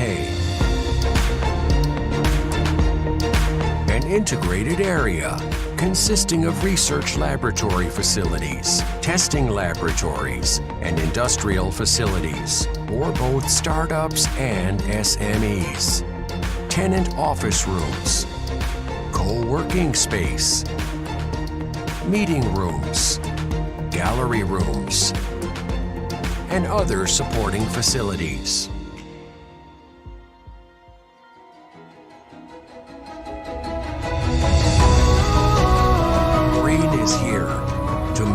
as the future of a golden Indonesia 2045. By consolidating science and technology resources and creating a resource ecosystem and research-based economical foundation.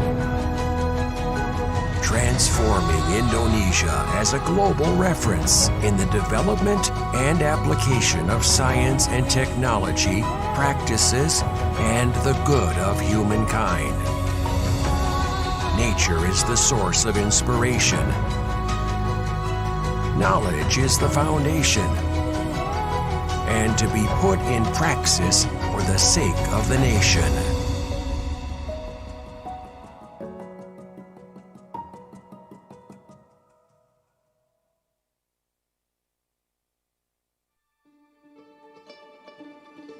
Research is our strength to overcome any limitations. Innovation is the guiding vision that drives us towards the future. We cannot face this alone. We must stand together to make our vision a reality. Growing strong upon the land of Nusantara, a magical place filled with miracle and wonder. A land spanning 2 continents and 2 oceans, rich in culture and biodiversity. We and Indonesia are the necessary combination to realize the grand visions of the future.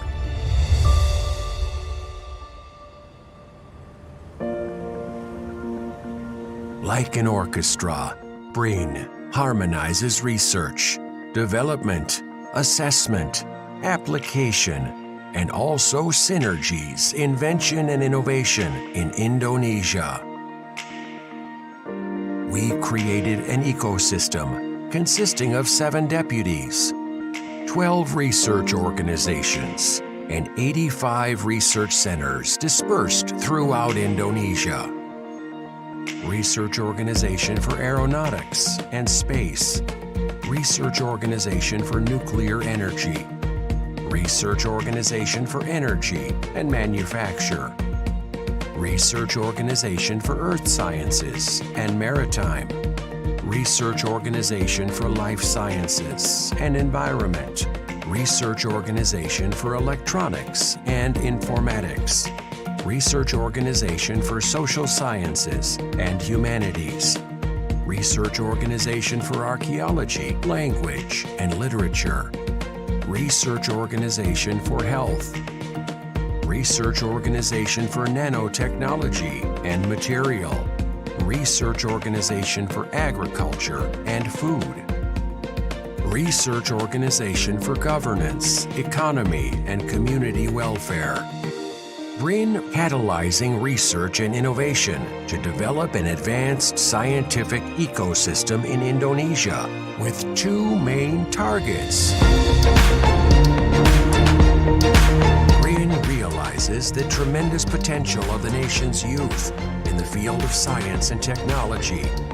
Thus, various research and innovation policies are being formulated to develop and cultivate human resources with high competence and aptitude in science and technology. Creating many excellent programs is a form of BRIN's commitment to researchers, innovators, and the general population from various disciplines across the nation. The research and innovation ecosystem quality improvement in Indonesia is also realized through the collaboration of various ministries, institutions, domestic industries, and regional governments, to name a few, by forming the Regional Research and Innovation Agency, or RIDA. Moreover, cooperation with various foreign research institutions continue to be developed through active participation as member of various organizations and international forums.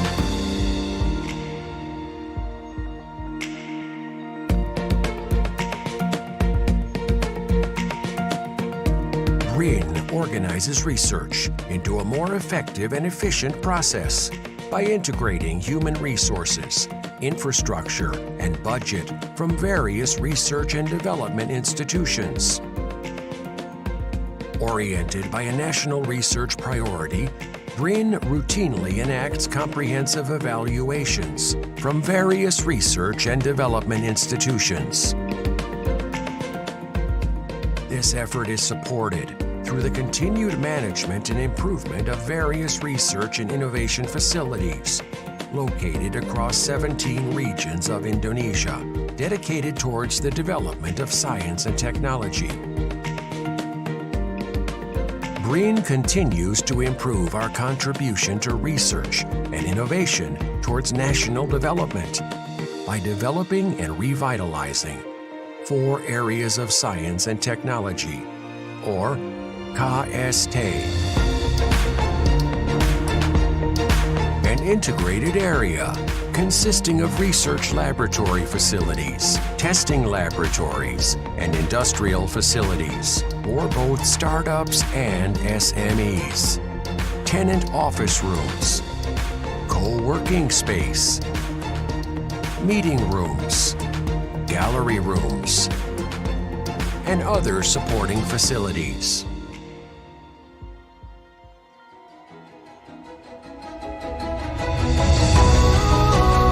BRIN is here to manifest the future of a golden Indonesia 2045 by consolidating science and technology resources and creating a resource ecosystem and research-based economical foundation. Transforming Indonesia as a global reference in the development and application of science and technology, practices, and the good of humankind. Nature is the source of inspiration. Recording in Knowledge is the progress. foundation, and to be put in praxis for the sake of the nation.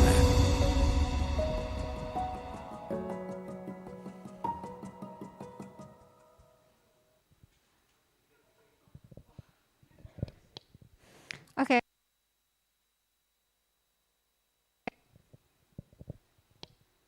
Okay.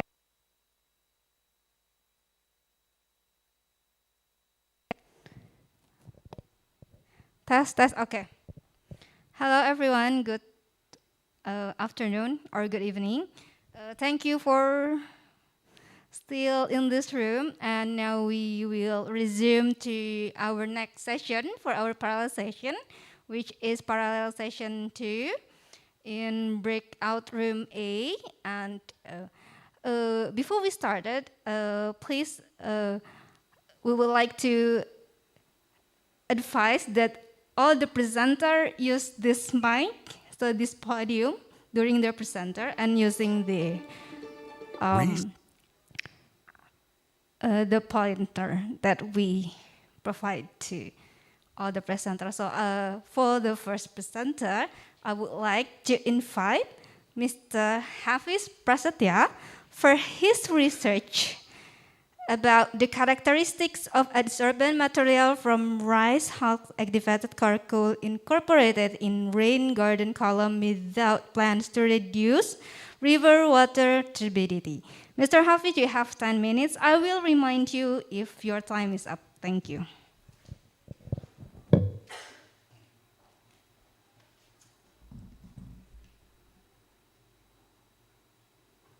Okay, Assalamualaikum warahmatullahi wabarakatuh. Good afternoon, ladies and gentlemen. We wish us all in good health condition well. It's an honor to present us the result of our research. And before I begin, allow me introduce myself. My name is Hafiz Prasetya, and today I would like to present the result of our presentation with our collaboration with team from Lambung Mangkurat University. The topic of the characteristic absorbent material from rice husk activated charcoal incorporated in rain garden column without plan to reduce river water turbidity. First, I will explain to you about introduction. As known, Banjarmasin river water has considerable turbidity ranging from 79 to 169.8 NTU and brown color. This is refer what Banjarmasin City. The daily activity as local resident is vicinity in the river Banjarmasin City mainly cause the high turbidity. Activated carbon, activated press hash charcoal incorporated in rain garden column without plan is innovation in this research. Activated press hash is excellent material for removing odor, taste, turbidity, and bacterial contaminant. This study aims to investigate the characteristics of absorbent material prepared from rice hash activated charcoal incorporated in the column of rain garden without plant to reduce turbidity in river water. Okay. Well, now let's come to next point. I will explain to material and method. This study, activated carbon, is made from rice hash. Rice hash was washed until clean. The rice hash placed in oven at 110 degrees Celsius for 2 hours. Rice hash still contain water because they make the furnace burn furnace for 2 hours at temperature at 400 degrees Celsius. Charcoal was crushed in a mortar reduce its size prior. Underwent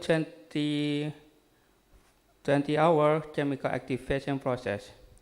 Charcoal is dried in oven at 110 degrees Celsius for 3 hours and then cooled in a desiccator. Retas activated charcoal has inserted in the rain garden column system with a thickness 7.9 and 11 centimeter.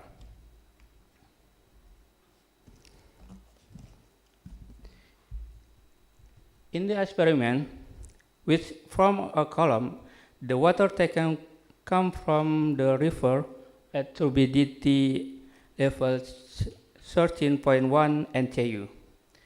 In one first step, rain garden media and activated carbon is arranged in the rain garden column well. After the media well arranged, the river water is flowed into rain garden column and the change happened inside column was observed well.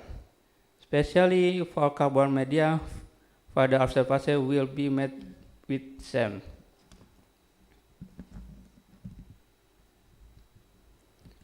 Based on the result, it was found the low water content in activated charcoal is 10%.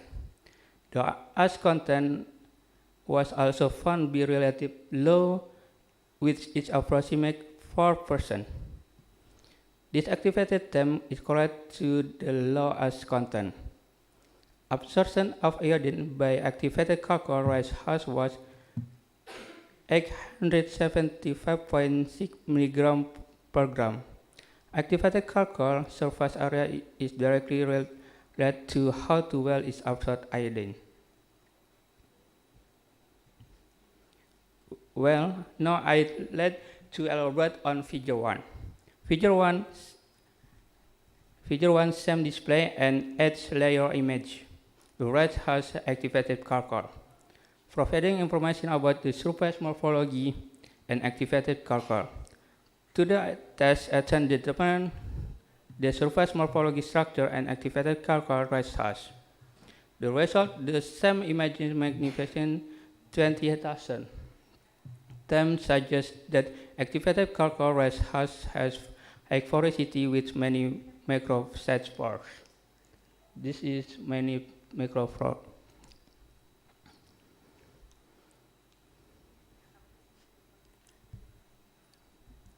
Next, I like move to another part presentation that I explain a bit about figure 2. In figure 2, the test result indicated efficiency value turbidity reduction in rain garden column range from 49% to 81% when activated charcoal rice hash is added. This is the water after rain garden column. Okay, next let's talk about conclusion. This investigation found that activated charcoal prepared from rice has tremendous potential to operate and absorb water material when incorporated in our garden column system without the plant. The presence of significant number of the part is material with especially surface area 140.3 square meter per gram and average pore size 18 nanometer. Its primary distinguishing feature is of this material. In addition, activated charcoal from rice has a joint absorption value and water content 10%. Adding activated charcoal rice hard to 11 cm when column reduce turbidity by 81%. Okay, thank you. Well, we get now in my presentation. Thank you very much for your attention and time, and see you. Wassalamualaikum warahmatullahi wabarakatuh. Waalaikumsalam warahmatullahi wabarakatuh. Please give big applause to Mr. Hafiz Prasetya. You can just stand in your podium to make it easier. So now I will open the Q&A session to the floors. Please, yes, Ms. April. Okay, all right, thank you for the opportunity. So I probably just missed it during your presentation, but I was wondering, what is the influence of the presence of the activated carbon towards the reduction of the turbidity level of the water? Thank you. Okay, thank you. Yeah, sure, Ms. Hafiz. The next question, Ms. April. Okay, the integrated column without the additional of price has activated charcoal turbidity level is river water were reduced by only 28%. The mixture of gravel, fiber, mixed soil, and rice husk just from rain garden is not very effective. With the technique of rice husk activated carbon, maybe this 11 centimeter can be reduced 81%. That's my answer. Thank you. Okay. Ms. April, are you satisfied with the answer? Are there any more questions? In the Zoom, I have not seen any question as well in the Zoom. Maybe I can add. Oh, sure, of course, yeah. Please.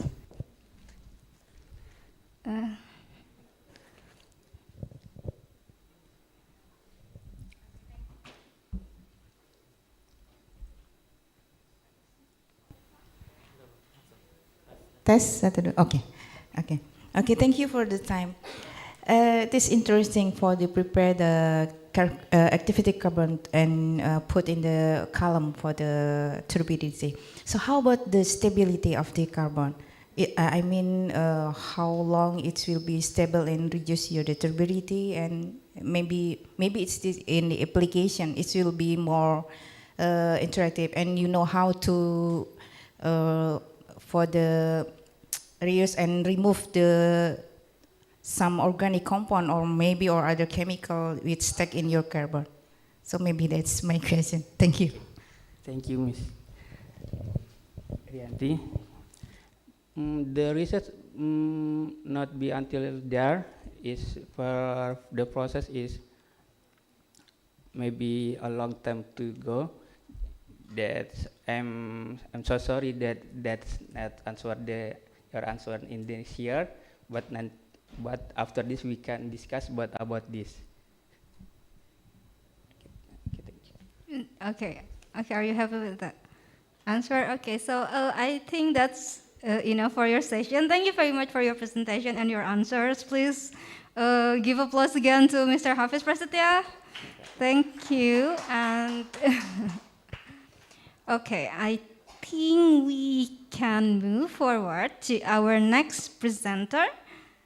Also, I would like to remind for those who join in Zoom meeting, if you have any questions during the session, you can just pop up in the chat box or maybe using the raise hand tools or button in your laptop. Thank you. So, I would like to welcome our next presenter, Ms. Aprilia Nur Tasfiati, which will present her study about chemical constituents of temu kunci, essential oil from Indonesia and its antibacterial and antibiofilm activities against foodborne pathogens. Ms. Aprilia, the floor is yours. Okay, all right. Thank you for the moderators and all of the audience here. Thank you for the occasion for me. So I would like to introduce myself. My name is Aprilia Nurtasviati from Research Center for Chemistry, BRIN. So in this occasion, I would like to represent my college to present our research project with the title of Chemical Constituents of Temu Kunci Essential Oil from Indonesia and its antibacterial and antibiofilm activities against foodborne pathogens. So first of all, I would like to introduce about temu kunci. So temu kunci is a medical and a culinary herbs that is commonly found widespread across Southeast Asia and China. So apart from its culinary use, it is also specifically used as a spices, flavoring agents, dyes, and traditional medicines. It is also incorporated in a tonic mixture, like such as the famous Indonesian jamu. So in this research, the essential oil from temu kunci was evaluated against its antibacterial and antibiofilm activity of Escherichia coli, Salmonella typhi, and Bacillus cereus, as they are among the top pathogens commonly associated with foodborne disease, which is they can induce the disease even at a very low infectious concentrations. But why this become important? It is because foodborne disease, which is commonly known as food poisoning, is typically caused by the consumption of food and beverages that is contaminated with foodborne pathogens, and the effect of the disease can be extremely severe, leading to a major global health problem and economic loss to the food industry. Also, every year, there are like more 30 million people globally that is affected by the disease.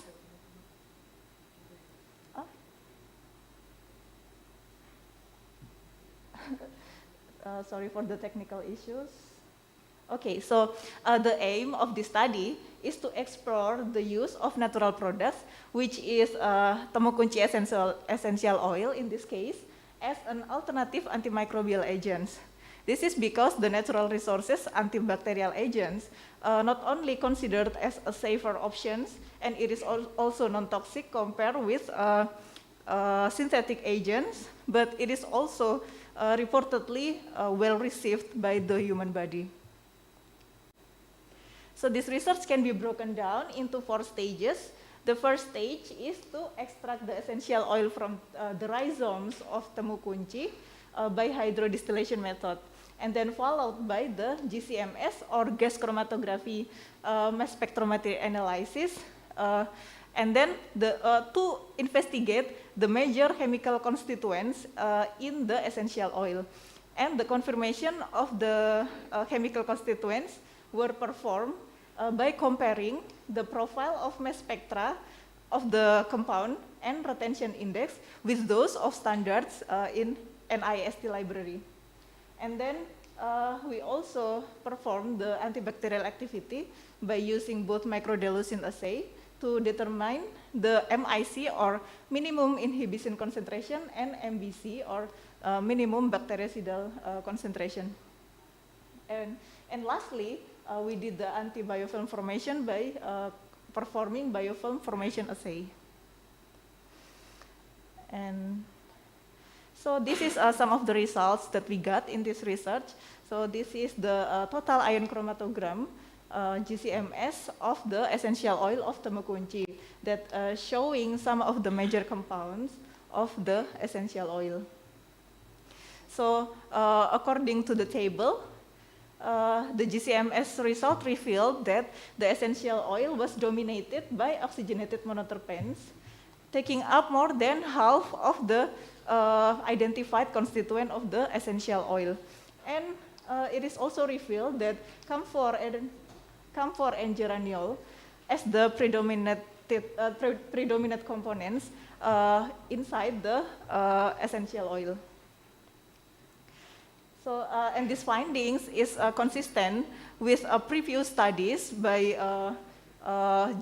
Ibrahim Jantan that report the constituent of temu kunci essential oil from Malaysia and Thailand.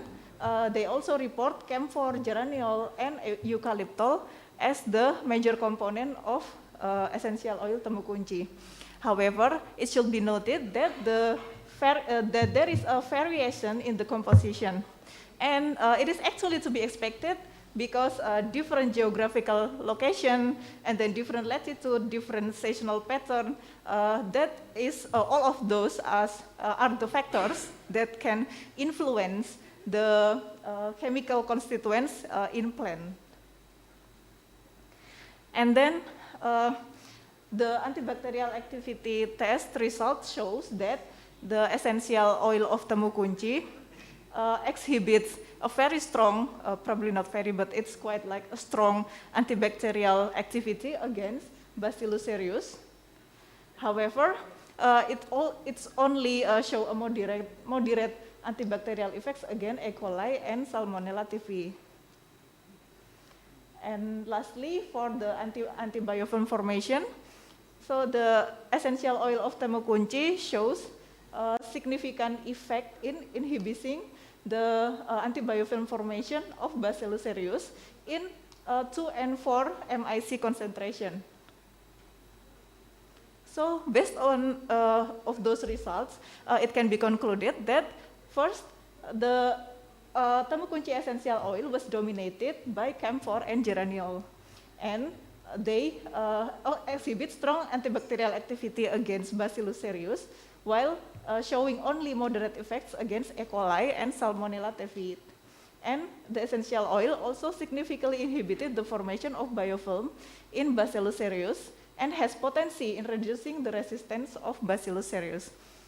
Thank you for your attention, and if you have any question, I would be happy to answer it. Thank you. Thank you, Ms. Aprilia, for the great presentation. Please give applause to Ms. Aprilia.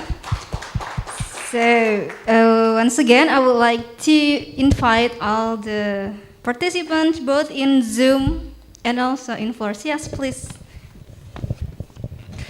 My name is Fitri Yuliani from Research Center of Chemistry. I want to ask about for biofilm formation assay, why only test on just one bacteria, Bacillus cereus, instead of all 3 bacteria? Thank you. Yeah, you might answer the question. Okay, all right, thank you for the question. It is actually a good question.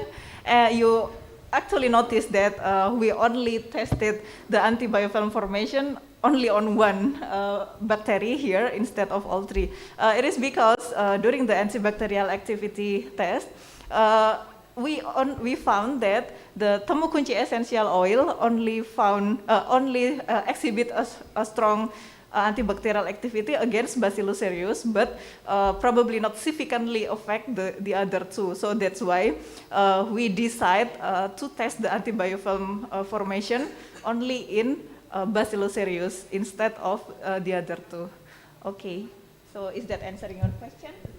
Okay, we still have a lot of time, so I will, sure.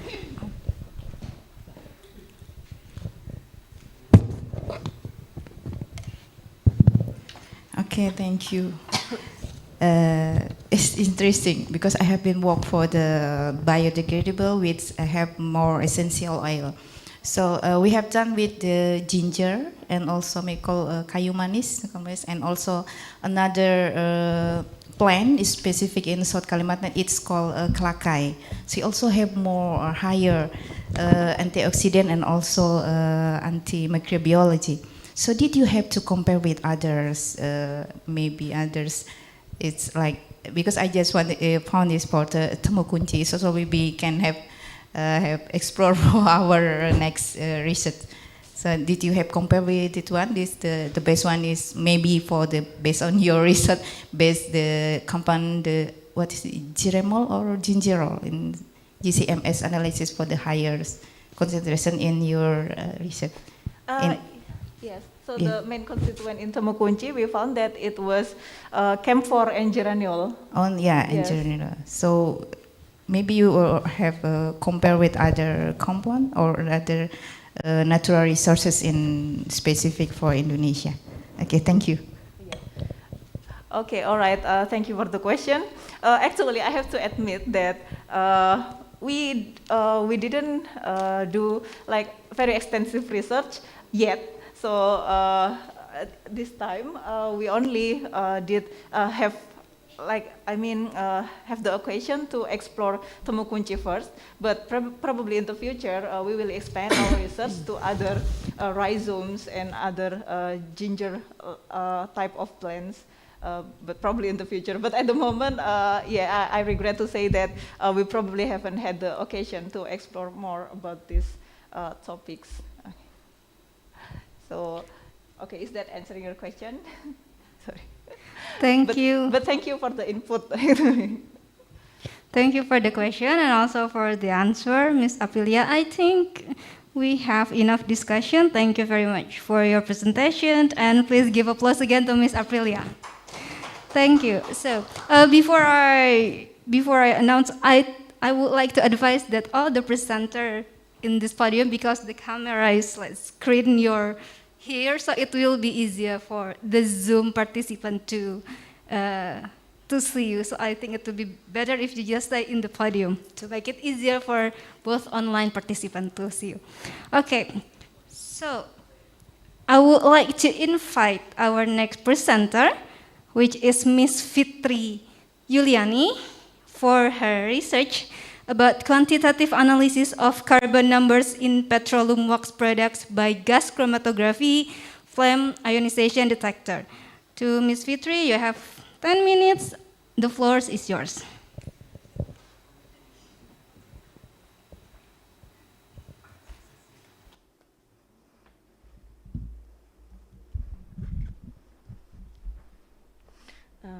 Thank you for moderator, and Assalamualaikum warahmatullahi wabarakatuh.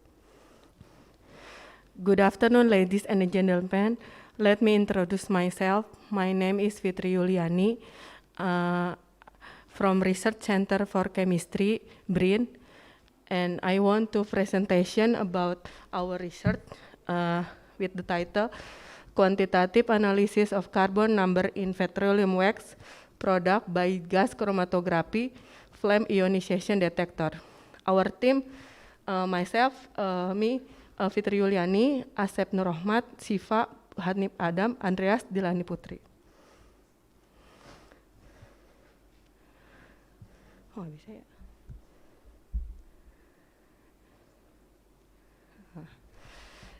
Content, introduction, material method, result, discussion, and conclusion. Introduction. One of the most popular wax in the world is petroleum wax. Some products made from petroleum wax were used as water cup, candle, rubber, and asphalt coating. Petroleum wax have classification about solid at room temperature with melting point of 35 and 95, easily set to fragile straight chain hydrocarbon paraffin. Paraffin frequently used in industry due to its inner behavior, non-toxic, safe for the environment, and cost-effective material. Paraffin consists of the linear, branch, and cyclic saturated hydrocarbon chain. The paraffin is in wax petroleum product was identified and quantified from normal C17 to normal C36. And paraffin classified to normal paraffin and non-normal paraffin. And we need to quantitative analysis of paraffin by GCFID, gas chromatography, flame ionization detector, to determine the carbon number of petroleum wax product. To relate to the quality and specification of the product.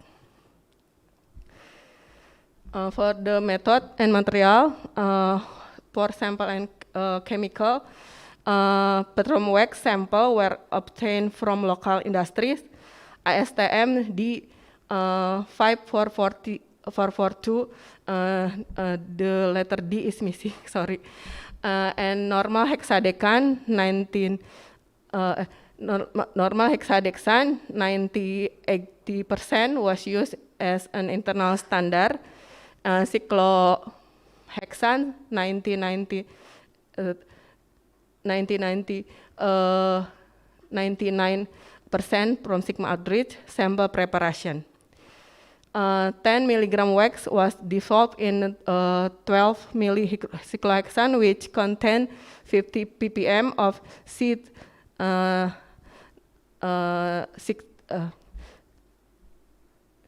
16 as internal standard. The sample were then heated at 70 to 80 degrees Celsius until the wax was entirely molten, mixing well by stirring it using a vortex for 5 minutes. For GCFID analysis, we use the Agilent chromatography. Separation was achieved using Agilent with dimension of 30 meter and 250 micrometer and 0.25 micrometer film thickness. The injector operates with 1 microliter injection volume. Helium was used as carrier gas with a carrier flow 2.5 milli per minute and linear velocity of 49.781 centimeter.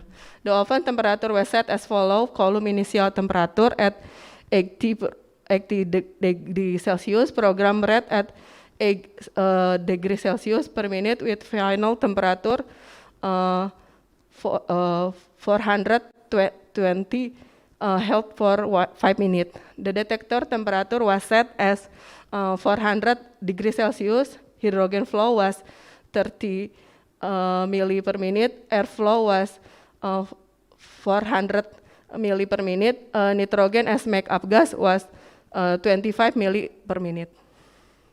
Standard solution for calibration, linearity standard.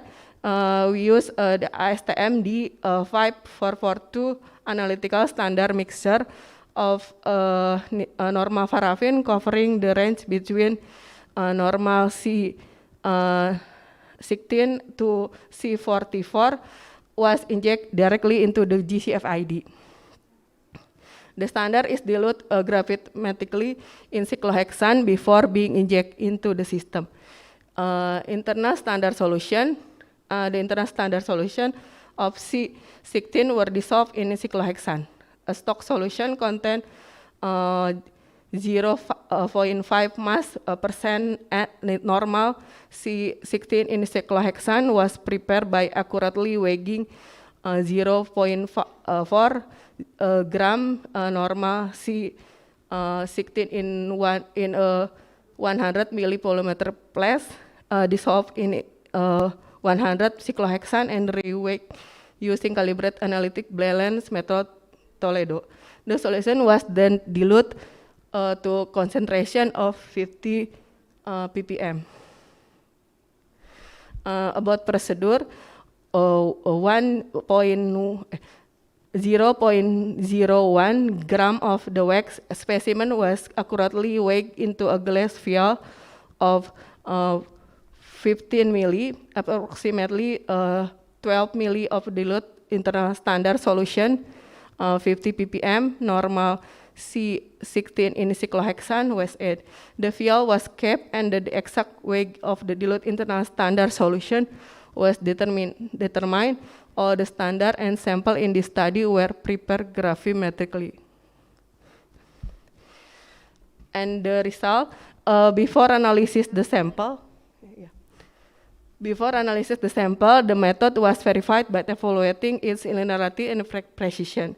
The linearity and precision were evaluated from normal C16 to normal C36, and the result show like this. According to the STM, the response factor of target hydrocarbon to normal C16 must be between 0.90 and 1.1.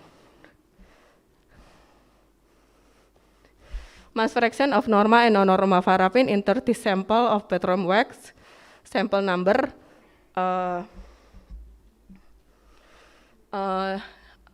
normal paraffin about 70-30 until 93%, and about non-normal paraffin about 7 until 27%.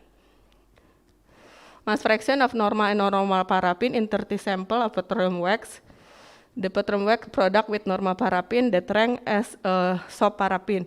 The product with soap paraffin specific can be used to moisten non-drying modeling clay such as plasticine agent for plaster model casting. The latter business is utilized as waterproofing cream. This carbon distribution show the phase transition in petroleum fluid and unrefined with their past characterization. The wax normal number pattern in petroleum can also be used to evaluate their effect on transport capacity. The result report in this study can emphasize the analytical aspect of quantitative analysis of carbon number distribution and normal and non-normal paraffin distribution in petroleum wax product. Conclusion about our research, the method present in this study was successfully applied to the sample of petroleum wax product based on ISTM D5442. The response factor of the paraffin carbon number C17 to C36 obtained from this study by GCFID detector is within the range of 0.9 until 1.2 with RSD of 1 until 2.3%. The percent mass fraction of normal paraffin composition was around 73.7 until 92.9, which was higher than non-normal paraffin. This study finding highlight the importance of quantitative investigation of carbon number distribution and normal and non-normal paraffin distribution in petroleum wax production. This is reference our research, and this is the last of my presentation. Thank you for your kind attention, and back to moderator. Thank you. Thank you, Ms. Fitri, for the interesting presentation. Please give a round of applause. So, okay, please stand still where you are. I would like to invite the participant both. Oh, sure, yeah. May I have the mic? Oh, sure, to Mr. Hafiz, you can ask the Thank you. My name is Hafiz. I'm a research center from chemistry. I have one question. Can you explain about the internal standard method that you used for this study? Thank you. Ms. Fitri, you might answer the question. It's related to internal standard method. We use ISTM D5442, an American national standard test method for analysis of petroleum wax by gas chromatography. Okay, thank you. Maybe he asked about what kind of internal standard that you use for the study. I think, if I'm not mistaken, internal standard. What kind of internal standard that? STMD. Okay. Okay. Yeah. Okay. Okay. Thank you very much. So, I'm sorry. I thought you were asking the question. So, okay. So I will invite other participants. If you have other question, please. Both on-site or offline. Yeah, online. All right, thank you for the opportunity to ask question. So I also would like to ask a question about what is the difference between the normal paraffin and non-normal paraffin in this research, like the difference in behavior, probably the difference in response, something like that. Thank you. Thank you for the question. Normal paraffin is a saturated hydrocarbon with no branching. And the non-normal paraffin is with aromatic, naphthalene, and branching hydrocarbon type. And then with in this our research, the mass fraction around normal paraffin is about 730 until 93%, and about non-normal paraffin 7 until 27%. And the classification of paraffin and can be used as plasticine. Okay, all right, thank you. Okay, thank you for the question and answers. I think we can conclude this discussion. Thank you to Ms. Fitri for your presentation and your answers. Please give applause again to Ms. Fitri. Okay, so continue to our next presenter. I would like to invite Ms. Nurhani Ariana to the podium for her study on the performance evaluation of testing laboratories based on the reported estimation of measurement uncertainties in Indonesian proficiency testing schemes. To Ms. Nurhani, the floor is yours. Thank you, Ms. Moderator. Assalamualaikum warahmatullahi wabarakatuh. Good afternoon, everyone. My name is Nurhani Ariana. I'm from Research Center for Chemistry BRIN. I'm the representative of my team. My team is me and Ms. Francisca. I would like to present our research entitled Study on the Performance Evaluation of Testing Laboratories based on the reported estimation of measurement uncertainties in Indonesian proficiency testing scheme.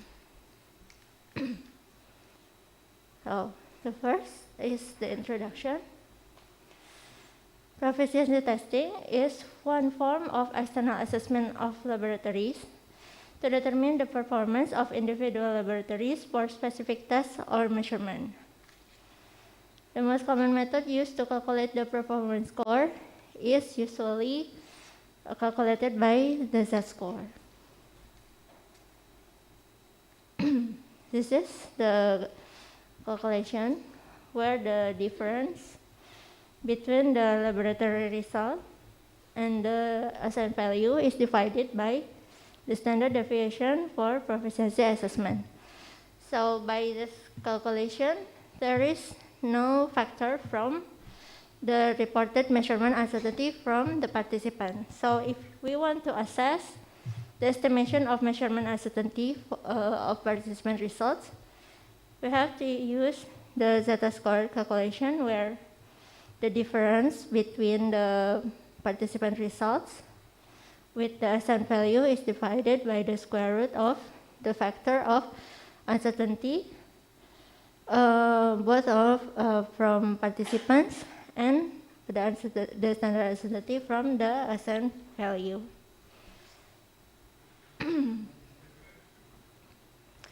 Little information is available for the competence development in the estimation of measurement uncertainty in developing countries. In Indonesia, the laboratory competence in estimating the measurement uncertainty was also rarely discussed by the PT providers. In addition, many laboratories, especially those in developing countries, have difficulty with the estimation of the measurement uncertainty associated with analytical methods. Therefore, in this study, our objective is to study the estimated measurement uncertainty reported by the PT participant in the PT schemes, to to get a possibility of including the estimation of measurement uncertainty in future assessment. The methods in this study: first, the data source. The participants' data used in this study were taken from 5 PT sims organized by Metrology and Chemistry Laboratory with the test parameter of cadmium in different matrices, such as drinking water, wastewater, and rice flour. This is the concentration range of cadmium in data sample. For the data analysis, first, we evaluate the trends in estimating the measurement of uncertainty by the accreditation status, instrument employed, and analytical method used. And then the percentage of satisfactory results between Z-score and Z-score were compared. So the result: the participants reported test results and their associated standard uncertainties in the PT sims. The graphs is like this. As we can see in the graphs, the participants reported sometimes they reported underestimated uncertainty, but sometimes they also reported overestimated uncertainty, shown by this long range of measurement uncertainty. That's why we want to analyze this.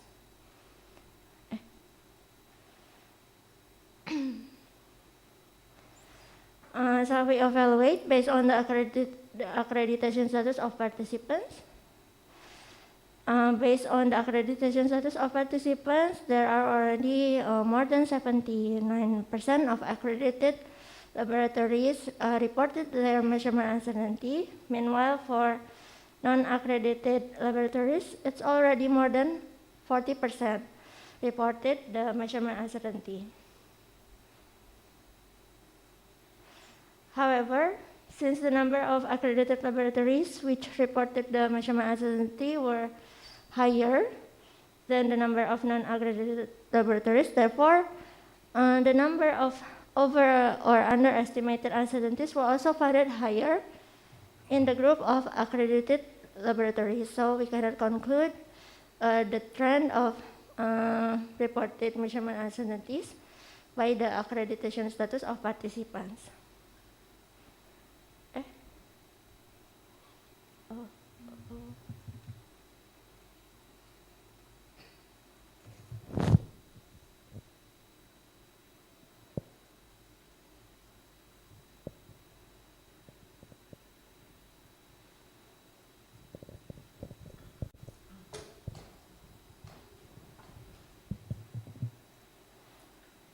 Next, we evaluate the trend of measurement, the reported measurement uncertainty by using different analytical methods. As we can see in the graphs, with different matrices, with different analytical methods, there are a high variation in the measurement uncertainty reported by the participants. It also happened when we group the reported measurement uncertainty by different analytical instruments. There are also higher variation in the reported measurement uncertainty. When we compared the percentage of satisfactory results evaluated by Zeta and Zeta score, there is a reduction in the number of percentage of satisfactory results when calculated by Zeta score. That means when the factor of reported measurement uncertainty, the percentage of satisfactory results is decreased. From the reported source of uncertainties, the underestimated measurement uncertainties were mostly caused by incomplete contribution from the source of uncertainty, mainly from standard uncertainty from precision. The underestimated uncertainty may also occur when only repeatability is used as uncertainty. Meanwhile, the overestimated measurement uncertainties were mostly caused by a big contribution from standard uncertainty from the calibration curve, and in several cases were miscalculation. So the conclusion, a good variation in the estimation of uncertainty corresponding with the PT results was found in the PT systems of cadmium and drinking water, wastewater, and reservoir, conducted by RSChem-LIPI from 2013 to 2016. The over and underestimated uncertainty affect the evaluation of performance by zeta score, and also produce a large deviation between the zeta score and or the action score and zeta scores.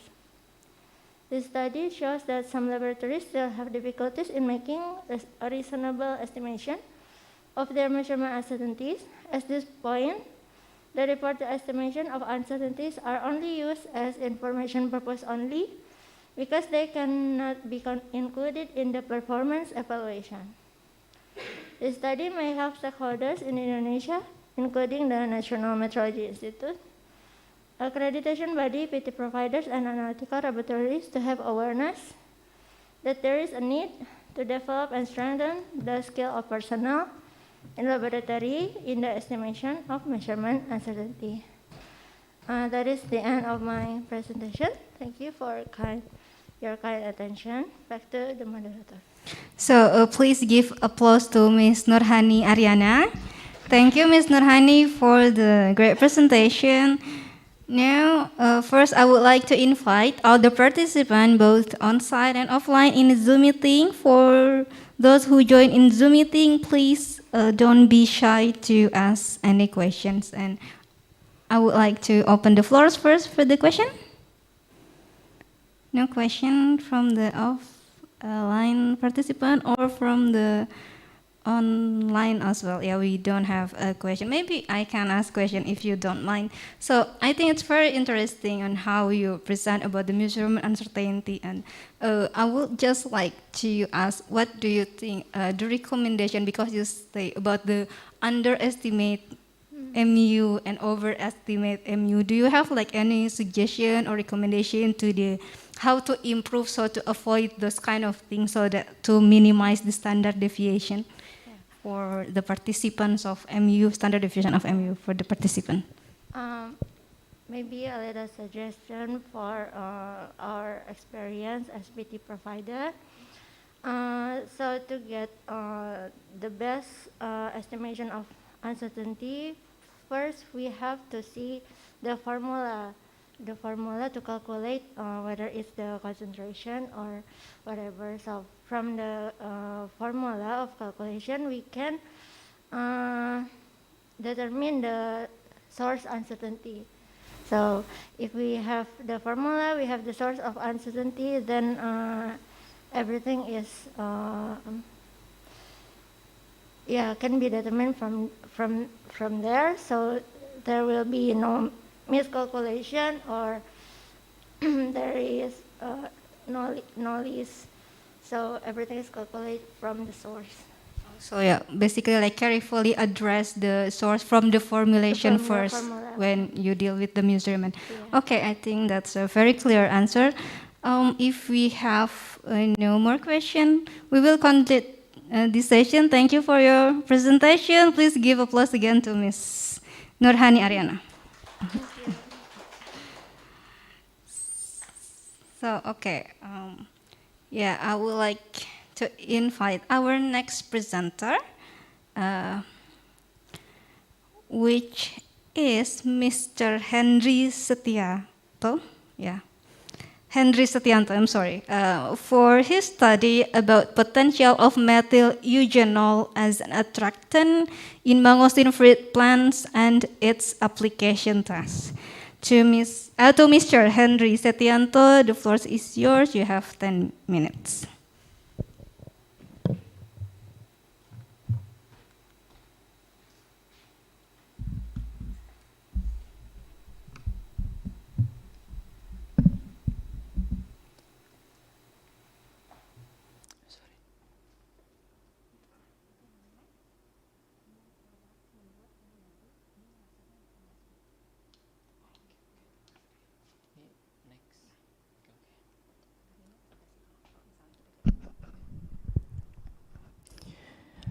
Okay, thank you, moderator, for the time given to me.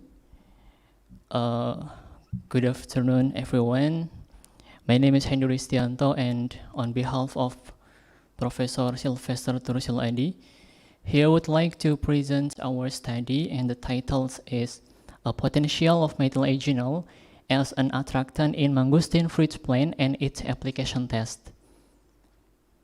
So in this presentation, I have about 4 sections.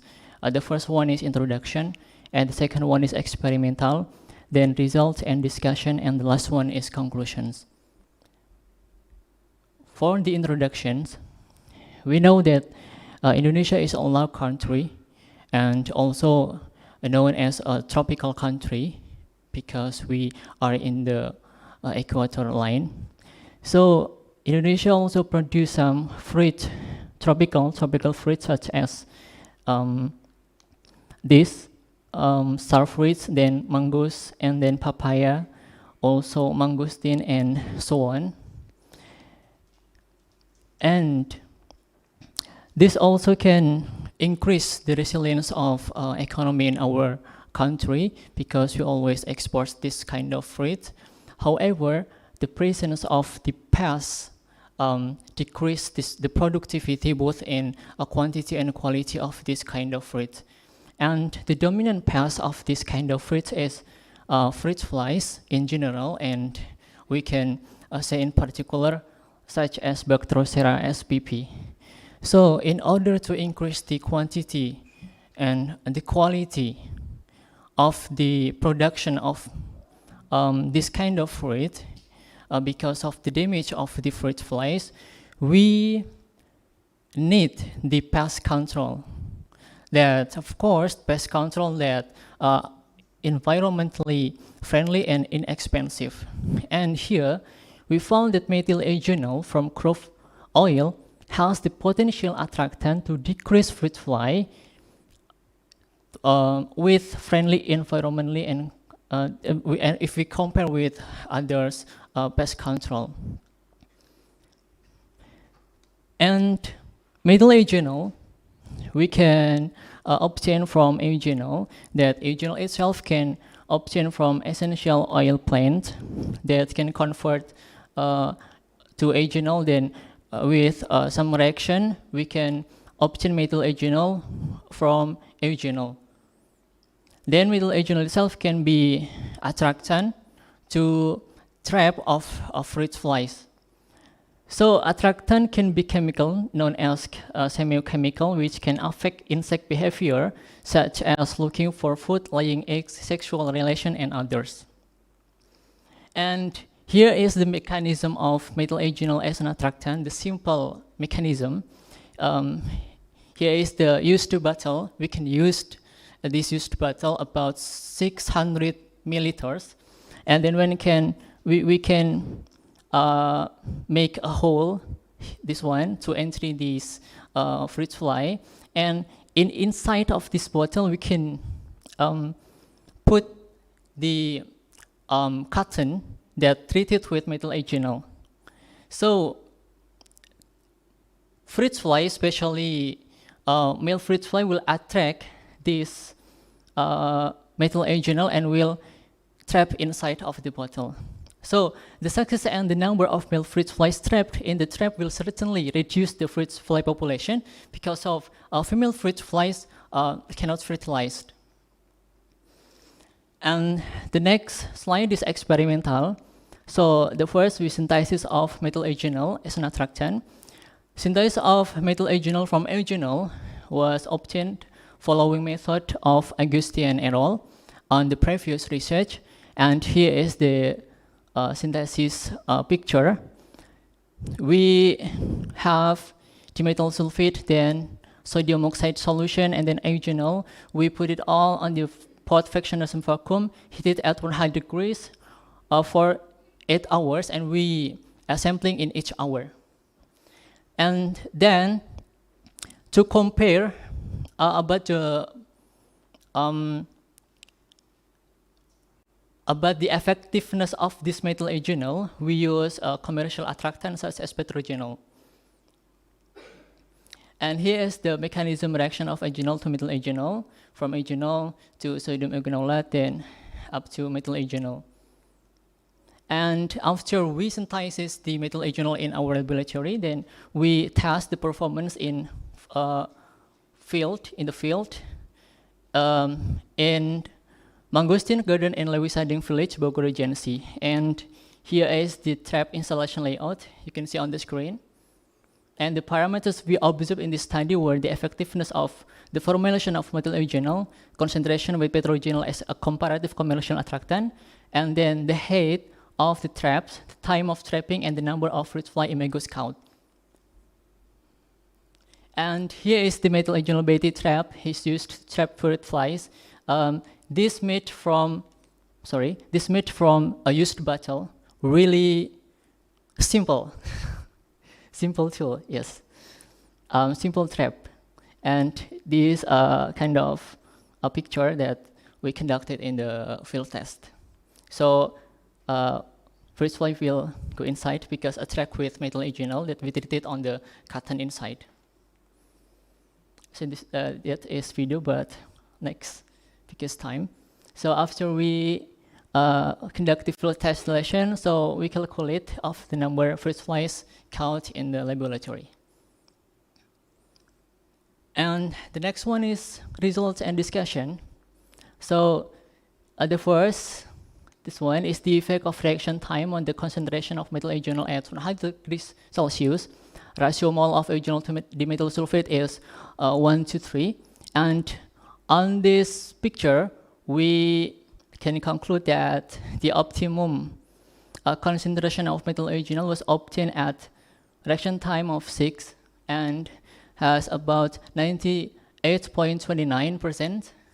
And here is the chromatogram of methyl agenol that with GCMS, and the methyl agenol peak was in retention time of 18.72.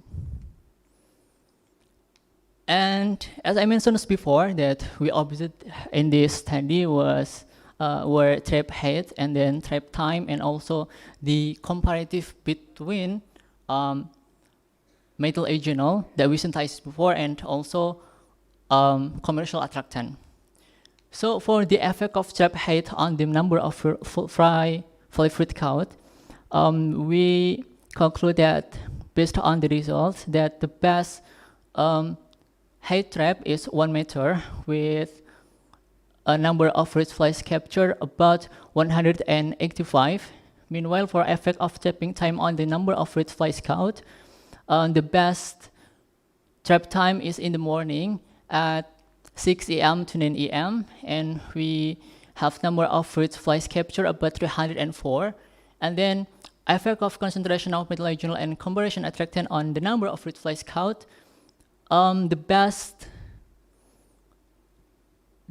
concentration is 100% methyl agenol, and we have about 221 rather than methyl agenol 50%, and rather than we compare with methyl agenol. So in these results, we can conclude that methyl agenol that we have synthesized before in our laboratory has more effective rather than a commercial attractant. And here is the species of fruit flies we count.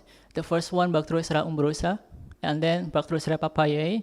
This kind of example about fruit flies. And then conclusion, the methyl agenol used is obtained from the main fraction by fractionation of vacuum using a methylation reaction. And high concentration of methyl agenol were obtained at 98.29% in 8 hours produced.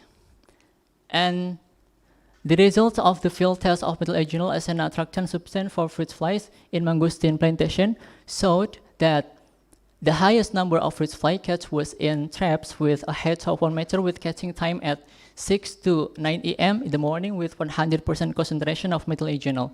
And catching fruit flies with traps using methyl agenol was confirmed to be more effective than commercial attractant. Its effectiveness has been shown to increase the number of fruit fly catch by 20%, even with a 50% concentration of methyl eugenol. Meanwhile, at 100% concentration of methyl eugenol, its effectiveness increased to 145%. Okay, I think that's all my presentation. Thank you very much for your attention. Thank you. Please give big applause to Mr. Henry Setianto for his interesting presentation. Now, I would like to invite, I would like to address the participant in online Zoom meeting. If you have any question, you can address in the chat room or raise your hand, and also to the floors as well. I would like to open the Q&A session now. Yes, please. Can you say your name first before you? Thank you. Thank you very much for the opportunity given. My name is Fikri Ahmad Furqon. It is interesting to know that the methyl eugenol to be applied as a pest control, but from what I've just seen, it is only applied to the mangosteen. Could it be applied to the other fruits that you've mentioned before, like star fruits, or mango, or even durian, or other plantation? Thank you. Okay. Yes, okay, you may answer the question. Okay. Thank you for the question. Actually, this methyl eugenol also can apply not only in mangosteen fruit or mangosteen fruit plantation, but this kind of methyl eugenol also can apply it in others plantation and also in others fruits that damaged by fruit fly in general. So this methyl eugenol has a big potential to become an attractant in several plantation, not only in mangosteen plantation or mangosteen fruit. Okay, thank you. Okay, thank you for the answer. Yeah, we have another question here. Okay, thank you very much. My name is Gian from Research Center for Pharmaceutical Ingredient. Maybe I want to reply for Mr. Furqon first that with his question, I can confirm that this methyl eugenol also be able to use in cocoa plantation, because it remind me maybe around 2006 when I'm working on the same project. So I can confirm it may be used for other plantation. Okay, and I have a question regarding your method, your trapping method, because this let's say this pests they have some characteristic to attract also in color. In your experiment, did you try your pest trap using only transparent color, or you have some variation or combination color? Okay. Okay, thank you. Okay, thank you very much. For also the question is the kind of trap maybe for the bottle we used is in transparent or in other colors. So in my study, in our research that we conduct this research, we just only use in transparent bottle, transparent bottle trap, and we haven't tried it to in color trap. So maybe it will be nice to next research in the future to have a parameter of the color of the trap. Okay. Okay, thank you. Any more questions? No? So I think we can conclude your session. Thank you very much for the presentation, and give applause again to Mr. Henry. So our last but not least presenter, I would like to invite Mr. Gian Primahana. He will present his study about synthesis of 3 quinine fatty acid ester derivatives and its cytotoxic activity evaluation. Mr. Gian, you have 10 minutes. The floor is yours.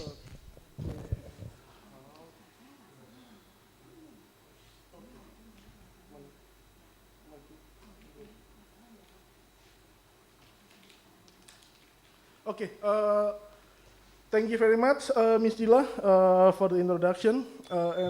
My name is Kian Primahana. I'm from a research center for pharmaceutical ingredient and traditional medicine.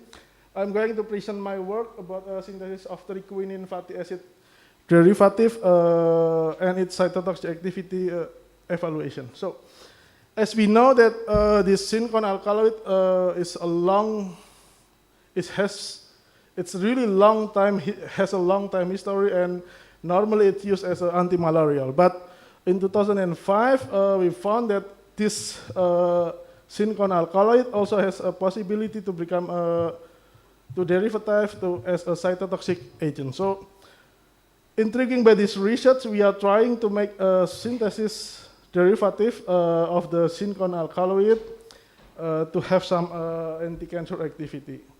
And as we know that after 2005, there's a lot of publication actually that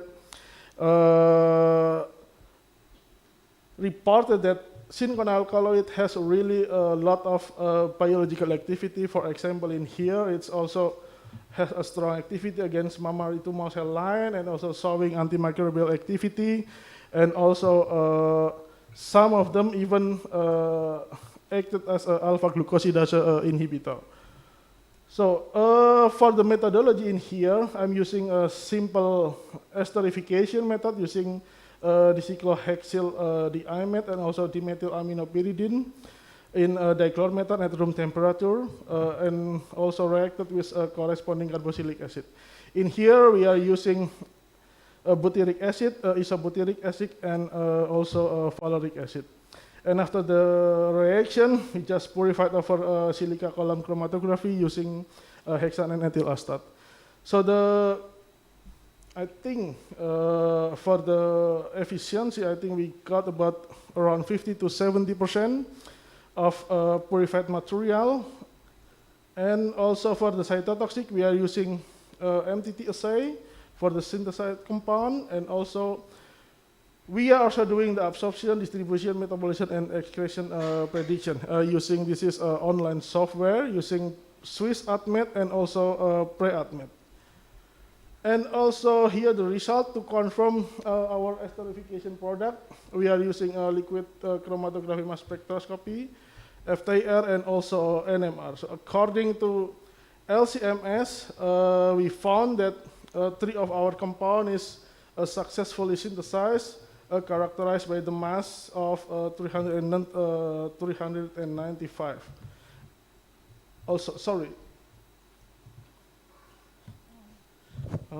Sorry for the technical problem. I think we have a technical problem. Give us. And also, please, can you give us a minute? Nope.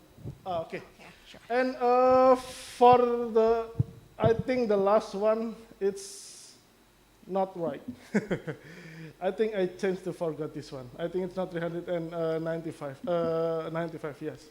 But also from the forward trunk from infrared spectroscopy, we are also able to detect that the CO ester bond is successfully synthesized, characterized by the peak at 1734 range to 1737, and also from 1170 around until 1171. So we are confirmed, or we are in high confidence that our ester is successfully synthesized by this simple method. And also, this is the characterization from NMR. So despite using mass chromatography, we also try to wait, is it correct or not that the structure is that we propose. So we are using the NMR, and we can confirm that this ester is really formed, characterized by this, characterized by this peak here, and also here carbon, which is the chemical shift for the hydrogen. It's around 6.46 and also around 6.49 ppm. And also for this carbonyl ester here, it's around 176 until 172 ppm. And also this is the result from the cytotoxic activity in here for the A. This is untreated cell on MCF7 cell line. And this is with quinine, this is compound 1, this is compound 2, and this is compound 3. And as we can see here, and as you might able to see in here, that we are testing in two different cell lines. One is MCF7, and the second one is T47D. And in here, we can see that quinine in both cells, it has not really different IC50. But the ester derivative here, especially in MCF7, it's decreased significantly. In here, actually we hope that the lowest chain which we are using, which is butyric acid, showing the lowest activity, but unfortunately not. So we try to see this compound behavior computationally. And now we got, we're testing this one in using online software to see this absorption, distribution, and toxicity. And none of them is toxic for sure. And also from, there is only one different in here, in CaCO2 cell, and also in here, in vitro plasma protein binding activity. So this lowest, this lowest one, this lowest value for this in vitro plasma binding, that's mean that it's easily transferred from in our blood, and this make this compound relatively has a higher activity. And also we also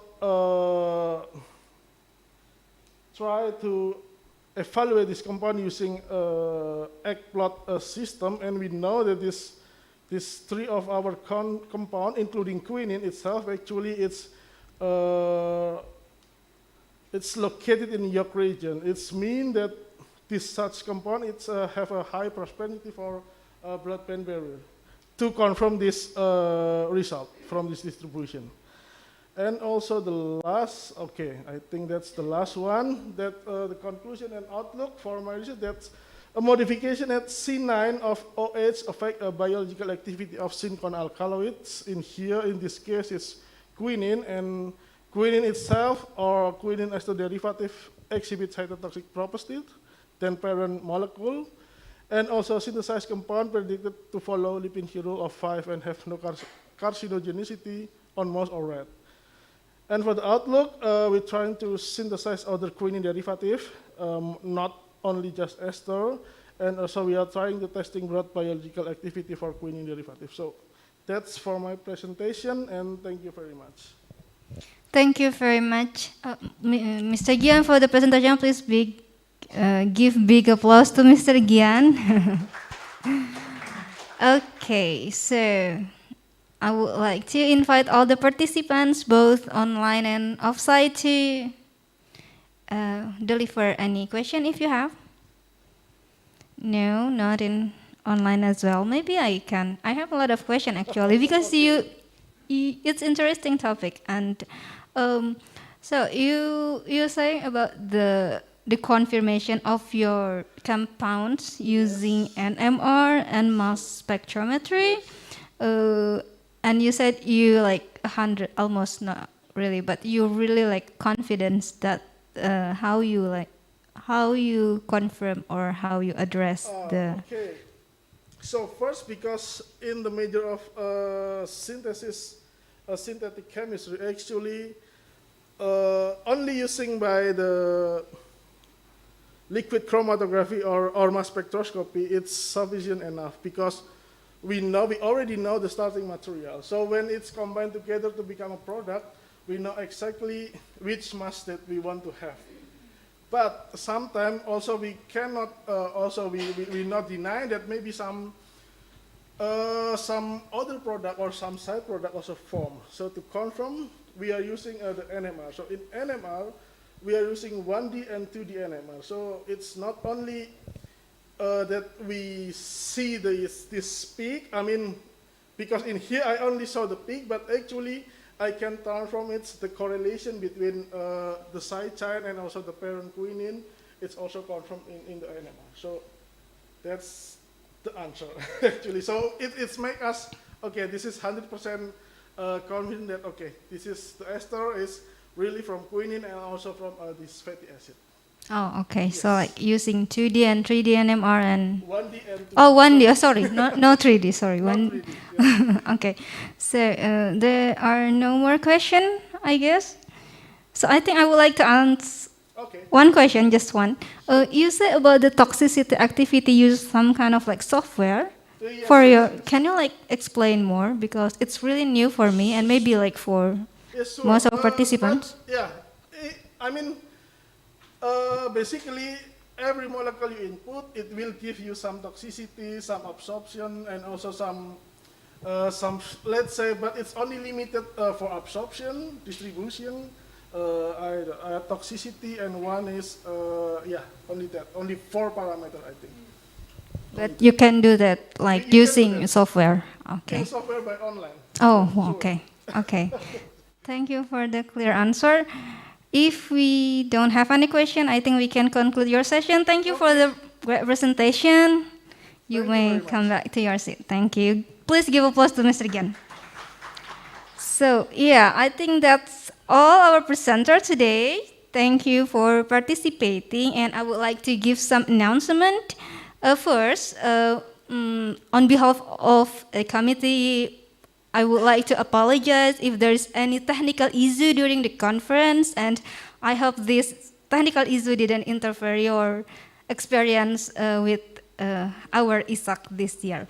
And please be reminded that tomorrow we still have another conference, and the registration will open at 8 a.m. And yeah, we hope that you enjoy this today's session, and we are looking forward